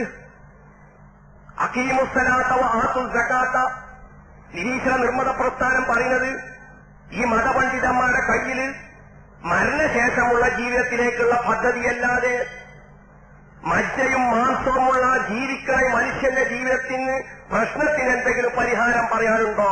ഉണ്ട്. അഖീമുസ്സലാത്ത പരലോകത്തിന്റെ പ്രശ്നം, വആത്തുസ് സക്കാത്ത ദുന്യാവിന്റെ പ്രശ്നം, നീറുന്ന പട്ടിണി കിടക്കുന്ന വസ്ത്രമില്ലാത്ത മനുഷ്യന്റെ പ്രശ്നം. 100 സ്ഥലത്തിനുള്ള പറഞ്ഞ രാജ്യത്തിൽ അഖീമുസ്സലാത്ത വആത്തുസ് സക്കാത്ത എന്നുള്ളത് ആ മുഅല്ലഫത്തു ഖുലൂബ് മുയദ്ദീൻ ശൈഖ് അല്ലാഹു പറയാ ഉന്നത്തു താലിബില്, ഇത് പുതുമുസ്ലിങ്ങളല്ല, പച്ച കാഫിറാണ്. അൽ ഹുമുൽ കാഫിറൂൻ. മുയദ്ദീൻ ശൈഖ് അല്ലാഹു ഉന്നത്തു താലിബില് അമുസ്ലിങ്ങളാണ്. എത്രത്തോളം കാര്യങ്ങൾ ഇസ്ലാമിന്റെ കഠിന ശത്രുവായ അമുസ്ലിമിനെ സക്കാത്ത് കൊടുക്കാന്നാണ് മുയദ്ദീൻ ശൈഖ് അല്ലാഹു. കൊടുത്താലും അവന്റെ ആ കാടിന്റെ ശത്രുത കുറയുന്നു കണ്ടാല്, കുറയുന്നു കണ്ടാല് നേരെ മാറ്റാൻ സക്കാത്തോണ്ട് പൈസ വേറെ ആയുധം വാങ്ങുകയോ കൊടുക്കണ്ട. സക്കാത്ത് വാങ്ങാം, ആയുധം വാങ്ങാം, ബോംബ് വാങ്ങുക, എന്നാ കൊടുത്തോണമെന്നില്ല മുയദ്ദീൻ ശൈഖ് അല്ലാഹു പറഞ്ഞു. അതേ സമയത്ത് വല്ല ശത്രുത തീരും എങ്കിൽ കഠിന ശത്രുവിന് വരെ കൊടുത്ത സക്കാത്ത് എന്നറിഞ്ഞു. എന്തിനെ പഠിച്ചത് നീക്കിച്ചത്? മതപ്രബോധനത്തിന് ഒരു രംഗം നിനക്ക് പറഞ്ഞ്. പിന്നെ വബീ സബീലിനാണ് വഴിപോക്കന്റെ രക്ഷയ്ക്ക് വേണ്ടിയിട്ട്. വഴിപോക്കരെ സാമൂഹ്യ പ്രവർത്തനം നോക്കിങ്ങള്. വഴിപോക്കൻ വഴിയാത്രക്കാരെ രക്ഷയ്ക്ക് വേണ്ടി, ക്ഷേമത്തിന് വേണ്ടി സക്കാത്തിന്റെ ഒരു വകുപ്പ്. അവൻ സക്കാത്ത് കമ്മിറ്റിയുടെ സത്രം ഉണ്ടാക്കുക. നല്ലൊരു TV സൗകര്യമുള്ളത് സക്കാത്തിന്റെ പൈസ കൊണ്ട്. ആരേലും വന്നിട്ട് പള്ളി കിടക്കണോ കൊതുകിന്റെ കടി കൊണ്ടിക്കാണ്ട് കൊണ്ടുവന്ന് സക്കാത്ത് കമ്മിറ്റി കേട്ടാ, ഇത് ഞങ്ങളെ സക്കാത്ത് കമ്മിറ്റി വകുപ്പാട്ടോ, ഇവിടെ നല്ല ഉറങ്ങിക്കോളി, പാടിയൊന്നും വേണ്ടട്ടോ, അത് കിടക്കാൻ പറയാ. നമ്മള് വബിനിസബിൽ വയ്യാത്രക്കാർക്ക് എന്ന് പറഞ്ഞാൽ 10 ഉറുപ്പ്യ കൊടുക്കുക വയ്യാത്രക്കാർ വരുമ്പോ. അത്രമാത്ര ഓലെ ജീവിത ക്ഷേമകരമാകാനെന്ന. അപ്പൊ വബിനുസബിൽ വഴി തന്നെ വെച്ചില്ലേ. പിന്നെ വഫീ സബീലില്ല അള്ളാന്റെ വഴി മാർഗം എല്ലാം വിട്ട് അള്ളാന്റെ മാർഗം എന്ത് നന്മ കാര്യമുണ്ടോ അതിനൊക്കെ 4 മദ്ഹബിന്റെ ഇമാമിങ്ങൾ പറഞ്ഞ് പള്ളി ഉണ്ടാക്കാൻ ഉപയോഗിക്കാന്നറിഞ്ഞ്. അപ്പൊ ഞമ്മക്കൊരു പള്ളിയാണോ എവിടെയാ അറബി ഉള്ളത്? അറബി അന്വേഷിച്ചെടുക്കണോ? ഇന്ത്യയിൽ തക്കാത്ത അമീരി നടത്തു ഉണ്ടാക്കിയാ പോലെ. ആരെയും പള്ളിക്ക് തക്കാത്ത കൊടുക്കാൻ പാടില്ല എന്നറിഞ്ഞത് ഇമാം ഷഹറാനിന്റെ മീസാന് ഖുറാനെ ബഹുമാനിക്കണമാരി. നമ്മൾ ഖുറാനെ ബഹുമാനിക്കണമാരി യാഥാസ്ഥിക വിഭാഗം ബഹുമാനിക്കുന്ന കിതാബാണ് മീസാന് ഷഹറാനിന്റെ. അതിന് പറഞ്ഞ 4 മദ്ഹബിന്റെ ഇമാമികൾ യോജിപ്പുണ്ട്. പള്ളി നിർമ്മാണത്തിന് തക്കാത്ത് കൊടുക്കാം. ഒരു തെറ്റില്ല. 4 ഇമാമി ജീസുകളും. പിന്നെ അള്ളാന്റെ മാർഗം പള്ളി നടപടുത്തോടെ വീടല്ലേ. അവ എല്ലാം നല്ലതും പെട്ടെന്ന് അവ ഇസ്ലാമിലെ സക്കാത്തിന്റെ വകുപ്പാട് പഠിച്ചാൽ മതി. അപ്പോൾ മനസ്സിലാവും ഇസ്ലാം മത ഇത്തരം വിഷയത്തിനൊക്കെ സാമൂഹ്യ സേവന പ്രവർത്തനങ്ങൾ, പരോപകാരം, ജീവകാരുണ്യ പ്രവർത്തനം, കഷ്ടപ്പെടുന്നവന്റെ കണ്ണീരൊപ്പല്, ഇതിനൊക്കെ എത്ര പ്രാമുഖ്യമാണ് ഇസ്ലാം മതം നൽകുന്നത് എന്നുള്ളതിന്, എത്ര പ്രാധാന്യമാണ് നൽകുന്നതിനുണ്ട്. ഒരു വകുപ്പുകൾ ഉണ്ടാക്കി വെക്കുക. അപ്പൊ ഇത്തരത്തിലുള്ള എല്ലാ നല്ല പ്രവർത്തനങ്ങൾ അതിലൊക്കെ നമ്മൾ ചെയ്യുക. വെറുതെ സമയങ്ങൾ ചെലവ് ചെയ്യരുത്. റസൂള്ള പറഞ്ഞതാ പണിയോട് പോകുമ്പോൾ പൊരിപ്പിച്ചേരി. എന്തിനാ 5 കൊടുക്കാൻ പോയത്? സ്കൂൾ പോലെ എനിക്കാവൂലെന്നറിയല്ല. നന്നാളി നിങ്ങള് ഞാൻ പൊരിപ്പിച്ചേരാ, പൊരിപ്പിച്ചു കൊടുക്കുക. അതിനൊക്കെ സംഘടിത പ്രവർത്തനം നടത്തിക്കോളി. ഒറ്റ പ്രവർത്തനം ആവണമെന്നില്ല. ഇതിനൊക്കെ എന്ത് ഇത്തരം പ്രവർത്തനമുണ്ടോ സംഘടിത നീക്കങ്ങളെ ഫലം ചെയ്യുള്ളൂ. ക്രൈസ്തവൻ അതാ ചെയ്യണത്. ഇന്ന് പലരേക്ക് പോവുക മുസ്ലിങ്ങളിൽ നിന്ന് തന്നെ. ചെന്ന് ചോദിച്ചാൽ എന്താ പറയാ?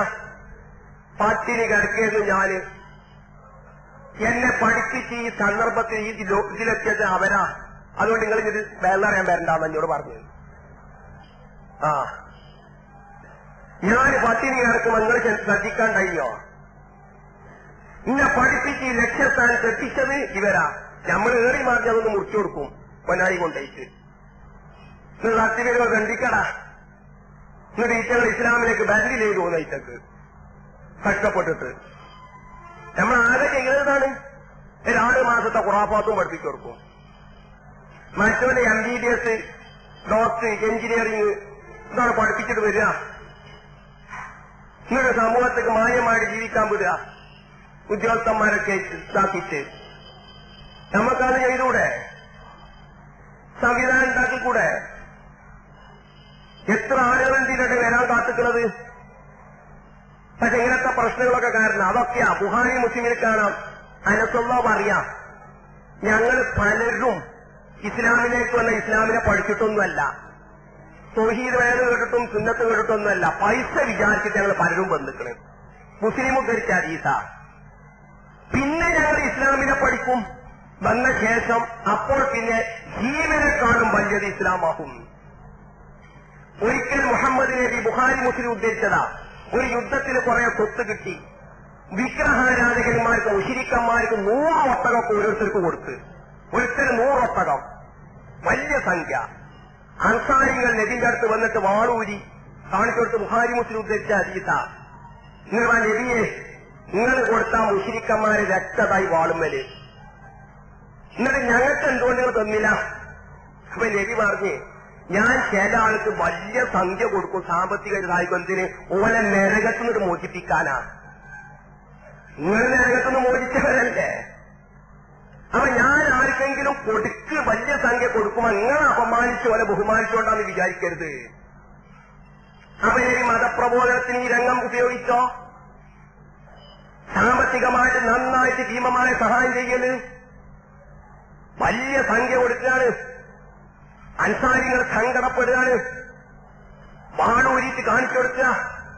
ഇതിന്റെ മറുപടി ഓലെ നരകാഗ്നിയിൽ നിന്ന് മോചിപ്പിക്കാനാണ് ഞാനിത് ചെയ്തത്. അനസുള്ള പറയാ, പല പ്രഗത്ഭരായ ഞങ്ങള് ഇസ്ലാമിനെ കടന്നു വന്നത് മുഹമ്മദ് നല്ലോ സഹായിക്കുന്നു കേട്ടിട്ടാ. ഇസ്ലാമിനെ പഠിച്ചിട്ടല്ല. വന്ന ശേഷം ഞങ്ങൾ ഇസ്ലാമിനെ പഠിച്ചപ്പോ എല്ലാറ്റിനേക്കാൾ പിന്നെ ഞങ്ങൾ സ്വത്തും ജീവനും കൊടുക്കാൻ തയ്യാറായി. അബൂ തൽഹത്തുൽ അൻസാരി ഇസ്ലാമിലേക്ക് വന്നത് എന്തിനാ? ഉമ്മു സുലൈം എന്ന പെണ്ണിനെ പ്രേമിച്ചിട്ട് കത്താൻ മാത്രം. ബുഖാരി മുസ്ലിം. ഉമ്മു സുലൈം എന്ന പെണ്ണിനെ ഈ അബൂ തൽഹത്തുൽ അൻസാരി പ്രഗൽഭ സഹായിയായി തീർന്നിട്ട പിന്നെ അദ്ദേഹം സ്നേഹിച്ച് അങ്ങനെ കല്യാണം കഴിക്കണമെന്ന് അറിഞ്ഞ് മുസ്ലിം പറഞ്ഞ് കാഫിറല്ലേ, ഞാൻ മുസ്ലിം എങ്ങനെ നടക്കുക? നീ ഇസ്ലാമിലേക്ക് വരണം, വന്നാൽ പിന്നെ മഹറൊന്നും വേറെ വേണ്ട, ഇസ്ലാമിലേക്ക് വരലായി മതി എന്നറിഞ്ഞ് സമ്മതിച്ച് ഈ പെണ്ണിനെ കെട്ടാൻ വേണ്ടി മാത്രം മുസ്ലിമായി വന്ന് പിന്നെ ഇസ്ലാമിനെ പഠിച്ച് അങ്ങനെ ഊദ് യുദ്ധത്തിൽ പുറം കാണിച്ചിട്ട് മുഹമ്മദിനെതിരെ രക്ഷപ്പെടുത്തുക. അബൂ തൽഹത്തുൽ അൻസാരി ഊദ് യുദ്ധത്തില് വന്നതോ പെണ്ണെട്ടാണ്. ഇപ്പൊ നമ്മളോ പെണ്ണെട്ടാൻ വന്നിട്ടാണ്, ഇസ്ലാമിനെ പഠിച്ചിട്ടൊന്നുമില്ല. ഏതാണ് ഇസ്ലാമിലേക്ക് വരുന്ന സ്ഥിതികൾ വിലയിരുത്താൻ പോണ്ട. ഓ പെണ്ണെട്ടാനോ പൈസട്ടാനോ എന്തിനായിക്കോട്ടെ, പിന്നെ ഓനെ പഠിപ്പിച്ചിട്ട് പിന്നെ ഭാവി ജീവിതം എന്താണ് നോക്കേണ്ടത്. മുസ്ലിം കുടുംബത്തിൽ ജനിച്ച മനുഷ്യന്മാരുടെ അവസ്ഥ എന്താ? ഒന്നാം നമ്പർ മുസ്ലിം കുടുംബത്തിൽ ജനിച്ചോല് ഓൻ പിന്നെ മറ്റതായി ജീവിക്കുകയാണെങ്കിലോ അവൻ റസൂൽ ഒരിക്കലും എന്നിട്ട് നബി പറഞ്ഞെന്താന്നറിയങ്ങള്, ഉമ്മു സുലൈമിന്റെ മാതിരി നല്ല മഹർ ചോദിച്ചൊരു പെണ്ണിനെ ഞാൻ കണ്ടിട്ടല്ല. മുസ്ലിം മഹർ ചോദിച്ചെന്താ ഇസ്ലാമിൽ വരണമെന്ന്?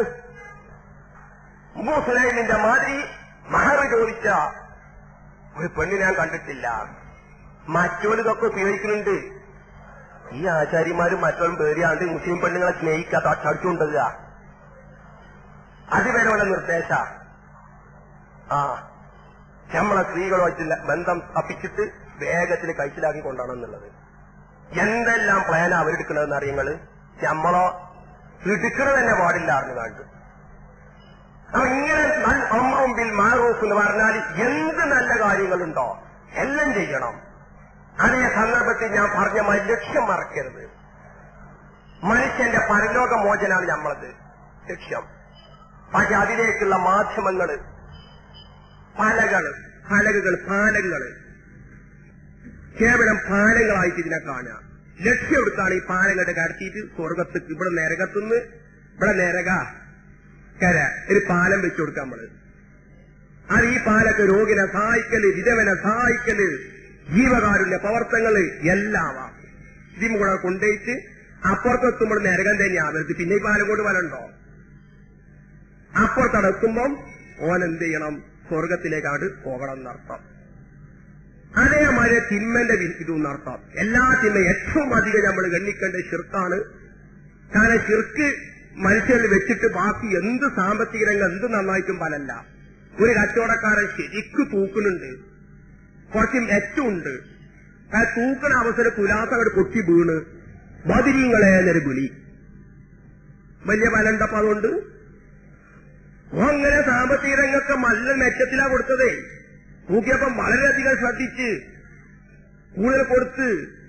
പക്ഷെ ഉടനെ വീട്ടിൽ ബദിരീങ്ങളെ പറഞ്ഞങ്ങളെ അതൊക്കെ അടക്കണേ എല്ലാം തൂക്കിക്കൊടുത്ത് നന്നാക്കി തൂക്കിയ കട്ടി നന്നാക്കിയതും പതിനൂതിൽ കിത്താത്തിൽ മുസ്താക്കി എന്ന് പറഞ്ഞ ഒക്കെ വെറുതെയായി. പക്ഷേ സമൂഹത്തോടെന്താവണം? തൗഹീദ് പറയണം. തൗഹീദ് അംഗീകരിച്ചിട്ട് മറ്റേ പറയാ. വാശി പിടിക്കരുത്. നബിമാരൊന്നാണ് പിടിച്ചില്ല. സുഹൈബ് നബി ഇസ്ലാം ഇലാഹിലാള്ള പറഞ്ഞിട്ടത് ഒരിക്കലും സമ്മതിക്കാത്ത, തന്റെ നുബുവത്തിനെ വരെ സമ്മതിക്കാത്ത പച്ച കാഫിറിനോട് തന്നെ പല സാമ്പത്തിക രംഗം നന്നാക്കണട്ടോ എന്നറിഞ്ഞത്. ലോകത്തെ ഒരു മുഫസ്സിർ പറഞ്ഞിട്ടില്ല. ഇതൊക്കെ നബിമാര് തൗഹീദും തന്റെ നുബുവത്തും അംഗീകരിച്ചോടാ മറ്റത് പറഞ്ഞത്. എല്ലാം മുൻഗണന നൽകിയിട്ട് മറ്റത് സമൂഹത്തിൽ എല്ലാ ചീർണതക്കും എതിർ പ്രവർത്തിച്ച് നന്മകൾ മുഴുവൻ എന്താണ് അവർ കൽപ്പിച്ചു. ഒന്നും ഇതാക്കിയില്ല. ശാഖാപരം എന്ന് പറഞ്ഞൊരു ഏർപ്പാടന്നെ ഇസ്ലാമിലില്ല. ശാഖാപരം നടട്ടെ ഇല്ല. ശാഖാപരം ഉണ്ട്. ഏത്? ഈമാനിന് വിശ്വാസകാരങ്ങൾക്ക് അസിലെന്ന് അറിയും. പിന്നെ നിസ്കാരം, നോമ്പ്, ഹജ്ജ്, ഭരണത്തിന് വരെ ശാഖാപരം അറിയില്ല. അർത്ഥം നിസ്കാരം എന്നല്ല. അസില് ഈമാന്. പിന്നെ ഇമെന്നല്ല മറ്റുണ്ടാകുക. അപ്പൊ ആ നിലക്ക് പണ്ഡിതന്മാര് ശാഖാപരം പറഞ്ഞിട്ടുണ്ടാതെ നിസ്സാരം ആയതെന്ന് നിലക്കൊരു ശാഖാപരം കുറവില്ല എന്നർത്ഥം. അത് പിൽക്കാലം തെറ്റിദ്ധാരിൽ കടന്നുകൂടിയതാണെന്ന് അർത്ഥം. അത് ശാഖാപരല്ലേ പറയണ്ടോ എന്നുള്ളത് നമുക്ക് അങ്ങനെയല്ല എന്നർത്ഥം. അപ്പൊ ഇത് നമ്മൾ കാര്യമായിട്ട് ശ്രദ്ധിക്കുക സുഹൃത്തുക്കളെ. ഇന്ന് ഏട്ടിലെ ഇസ്ലാമും നാട്ടിലെ ഇസ്ലാമും ആവാനുള്ള കാരണം കുന്തും ഖൈറ ഉമ്മത്തിന് ഉഖ്രിജത്തിൽ ഇന്നാത്തള്ള പറഞ്ഞിട്ട് അല്ലങ്ങളെ ഉത്തമ സമുദായം തെരഞ്ഞെടുത്ത് പക്ഷേ സർട്ടിഫിക്കറ്റ് സൂക്ഷിക്കണമെങ്കിൽ എന്ത് വേണം? നഷ്ടപ്പെട്ടാൽ പോകണമെങ്കിൽ വേണം. എല്ലാവരും ഈ ദൗത്യം നന്മ നമ്മൾ സ്വയം ജീവിതത്തിൽ ചെയ്താൽ മാത്രം പോരാ. മറ്റുള്ള ഉപദേശിക്കുക, തിന്മ വർജിക്കുക, പരമാവധി മറ്റുള്ളവർ വർജിക്കാൻ ഉപേക്ഷിക്കുക ചെയ്യുക. അത്തരം കാര്യങ്ങൾ നമ്മൾ കാര്യമായിട്ട് ശ്രദ്ധിക്കുമ്പോൾ നമ്മൾ എന്ത് നമ്മൾ തുടങ്ങുകയാണെങ്കിലും ഒക്കെ നമ്മളെ ലക്ഷ്യം ദുനിയാവാവരുത്, പരലോകമാവണം. ഈമാനും ഇഹ്തിസാബും ആയിരിക്കണം പ്രോത്സാഹനം. അങ്ങനെ കഷ്ടപ്പെടുന്നവനെ നമ്മൾക്ക് സഹായിച്ചിട്ട് പിന്നെ മരിക്കുന്നത് വരെ തന്നെ ഒരു ക്യാൻസർ രോഗിനെ സഹായിക്കാൻ സാധിച്ച് അല്ലെങ്കിൽ ഹൃദയത്തിന്റെ വാളും മാറ്റിപ്പിച്ച് നമ്മള് എന്നിട്ട് മരിക്കുന്നത് വരെ പതിരിങ്ങൾ വിളിച്ചിട്ട് തന്നെ മരിക്കുക. ഹൃദയത്തിന്റെ വാൾവൊക്കെ നമ്മൾ ഓപ്പറേഷൻ ചെയ്ത് നന്നാക്കി കൊടുത്തിട്ട് നമ്മളെ പൈസ കൊണ്ട് പിന്നെ മരിച്ചപ്പോഴും ശിർക്ക് തന്നെ മരിച്ചാൽ വലിയ വല ഉണ്ടാവും ഹൃദയം മരിച്ചുകൊണ്ട്. പക്ഷെ കുറച്ച് വരെ ഉണ്ടാവാൻ മറ്റുള്ളവർ പ്രസ്ഥാനമായിട്ട് അടുത്തുനിന്ന് വരാന്നർത്ഥം. അങ്ങനെ നന്നായി തരാം. എങ്കിലും ഇതൊക്കെ നമ്മൾ ഇതാക്കുക. അല നമ്മൾ ഇതാക്കണ്ട, നമ്മൾ കൽപ്പിച്ചതാണ്, ഉണ്ടാവും, സ്വാഭാവികം ഉണ്ടാവും. നബി അങ്ങനെയാ കളിച്ചു തന്നിട്ടുള്ളത്. നബി മതപ്രബോധത്തിന്റെ ജക്കാത്തിലുള്ള വല്ലപ്പത്തുക്കുരു വകുപ്പനെ വെച്ച് അതെന്തിനു വേണ്ടിയാ? ജക്കാത്തിന്റെ ലക്ഷ്യം വരെ പട്ടിണി പാവങ്ങളെ ഇല്ലാതാക്കൽ മാത്രമല്ല, പ്രാസ്ഥാനിക ലക്ഷ്യം കൂടിയുണ്ട്. അതിന് വേണ്ടിയിട്ടാണ് വല്ലപ്പത്തുക്കുരു വെച്ചത്. അതൊക്കെ വെച്ചിട്ടുണ്ട്. അതൊക്കെ എല്ലാം ഇതായിട്ട് മാർഗങ്ങളായിട്ട് കണ്ടിട്ട് ഈ ഉത്തരവാദിത്തം നമ്മൾ നിർവഹിക്കുക. ഫലം നല്ലത് ഉണ്ടാവും ചെയ്യും, അതൊക്കെ വലിയ ഗുണമുണ്ടാവും ചെയ്യും. പിന്നെ നമ്മളെ താല്പര്യം ഉണ്ടാവില്ല അങ്ങനെ ചെയ്തു കൊടുക്കും. അപ്പൊ ശ്രമത്തിൽ നമുക്കിങ്ങനെ പഠിപ്പിച്ചു കൊടുക്കാം. നമ്മളുള്ള ശത്രുത നീങ്ങേതാലും ഇവര് നമ്മളെ മൂല്യന്മാര് പറയുന്ന മഹിയൊന്നും അല്ല. ടൈറ്റങ്ങള് വഹാബികള് നല്ല നല്ല പാടി ജയിക്കുന്നുണ്ട്, എനിക്കനുഭവമുണ്ട്. പക്ഷേ നമ്മളെയൊക്കെ ചതിക്ക് ഇതായിട്ടുണ്ടാവും. ഇന്ന് നമ്മളെ കുറിച്ച് പറയും മുജാഹിദ് ബദരീങ്ങളെ വിളിച്ചൂല, നല്ലതല്ലാതെ നമുക്ക് പറയിക്കാൻ സാധിച്ചു. നമ്മളെന്താവൂല, കണ്ണൂക്ക് കഴിച്ചൂല പറയും. നമ്മൾ തറാവ് 23 നിസ്കരിച്ചില്ല പറയും, നമ്മളെ കുറിച്ച് പറയും 23 തറാവിൽ നിസ്കരിച്ചാൽ പറയുന്നു. ഒക്കെ നല്ല കാര്യം തന്നെ പറയണം. നമ്മൾ സ്ത്രീധനം വാങ്ങൂല, മുജാഹിദ് കെട്ടിച്ചോടുത്തോളിയടാ പെൺകുട്ടിയേക്ക്. മുജാഹിദുകൾ മദ്യം കള്ളുടിച്ചൂലടാ, കെട്ടിച്ചോടുത്തോളി മുജാഹിദിന്. മുജാഹിദിന് മായം ചെറുക്കുന്ന രാച്ചോടത്തിൽ കേരിക്കോളിയടാ മുജാഹിദിന്റെ കടിയില്. അങ്ങനെ പറയോ? സുന്നികൾ നേർക്കുന്നേരെ വാങ്ങും സ്ത്രീധനം, നമ്മളെ പിന്നിക്കൂടി ഇല്ലേ അല്ലേ? ഇനി നമ്മളെ കുറിച്ച് പറയുകയാണെങ്കിലും മുജാഹിദുകൾ സ്ത്രീധനം വാങ്ങൂലെന്ന് എന്നോട് പെൺകുട്ടികളെ മുജാഹിദ് കെട്ടിച്ചോടിച്ചതുകൊണ്ട് നമ്മളോരോ മൗലൈമാര് കഷ്ടപ്പെട്ട് എനിക്കറിയാം. ഞാൻ പറയുന്ന മൗലൈമാര് രഹസ്യമായിട്ട് പറഞ്ഞുതരാം. പ്രധാന ഒരു പണ്ഡിത കുട്ടി ഉണ്ടായിട്ടേ കുറെ പണ്ഡിതന്മാര്. കാരണം മൗലവിന്റെ കുട്ടീനെ അന്വേഷിക്കുമ്പോൾ സ്ത്രീധനം തെരുവിലാച്ചിട്ട് കഴിക്കില്ലാന്ന കൗമ്. മൗലവിന്റെ സ്ത്രീധനം കിട്ടലുണ്ടാവൂലടാന്ന് വിചാരിച്ചിട്ട് നിങ്ങള് 1-ാം നമ്പർ മുജാഹിദുകള് കെട്ടന്വേഷിക്കുമ്പം എന്തെങ്കിലും പറഞ്ഞ് കഴിച്ചിലാകുക. അതും കൂടി പറയിച്ചാൽ നമ്മളെ കൊണ്ട് സാധിക്കണം എന്നർത്ഥം. നമ്മളെ കൊണ്ട് പറയണം മുജാഹിദുകൾ കച്ചവടത്തിൽ വഞ്ചിച്ചൂല, ഒരു കരാർ ലംഘനം നടത്തൂല, ഒരു സ്ത്രീധനം വാങ്ങൂല, ഒരു പെണ്ണുങ്ങളെ കഷ്ടപ്പെടുത്തൂല, പെൺകുട്ടികളെ കെട്ടിങ്ങാണ്ട് ഒരു തരാക്കങ്ങനെ ചെല്ലൂല, ഒരു പെണ്ണുങ്ങളോട് മാന്യമായിട്ട് പെരുമാറും, ഒരു അയൽവാസിനെ ഉപദ്രവിക്കൂല, ഒരു അയൽവാസിനോട് മാന്യമായിട്ട് പെരുമാറ ഇസ്ലാഹി പ്രവർത്തകന്മാര്. ഒരു ഏത് രംഗത്തുണ്ടാവും, എവിടെ ചെന്ന് നോക്കി സാമൂഹ്യ പ്രവർത്തനത്തിൽ മുന്നിട്ട് കാണും, പരോപകാരത്തിൽ മുന്നിട്ട് കാണും, ജീവകാരുണ്യ പ്രവർത്തനത്തിൽ മുന്നിട്ട് കാണും. അങ്ങനെയും കൂടി പറയിക്കാൻ സാധിക്കണം. സഹാബത്തിനെ അങ്ങനെ പറയിച്ചിനി. സഹാബത്തിനെ കൊണ്ട് ഈ ഉമറല്ലാഹു ബദരീങ്ങളെ വിളിച്ചൂല, മമ്രതങ്ങളെ വിളിച്ചൂല, ലാത്തനെ വിളിച്ചൂല, ഉസ്സനെ വിളിച്ചൂല. അത്ര മാത്രമല്ല ഈ പറഞ്ഞതൊക്കെ ഉമ്മമാനെ കുറിച്ച് പറഞ്ഞിനി. ഞാൻ ഈ പറഞ്ഞതൊക്കെ പറയും. സഹാബത്തിനെ കുറിച്ച് ഒരു വശം മാത്രമല്ല എതിരാള് പറഞ്ഞിരുന്നത്, ഈ പറഞ്ഞ വശങ്ങൾ മുഴുവനും സഹാബത്തിനെ കുറിച്ച് പറഞ്ഞിരുന്നു. അതും കൂടി ഇതാക്കാൻ നമ്മൾ ശ്രദ്ധിക്കണം. അതുകൊണ്ട് കാര്യമായിട്ട് നിങ്ങൾ ഈ പ്രവർത്തനത്തിൽ രേഖപ്പെടി. ഓരോ സമയവും സാമൂഹ്യ പ്രവർത്തനമാണ് മുഹമ്മദ് നബി പറഞ്ഞത്. ربنا آتنا في الدنيا حسنة وفي الآخرة حسنة وقنا عذاب النار ربنا اغفر لنا ولإخواننا الذين سبقونا بالإيمان فلا تجعل في قلوبنا غلا للذين آمنوا ربنا إنك رؤوف رحيم.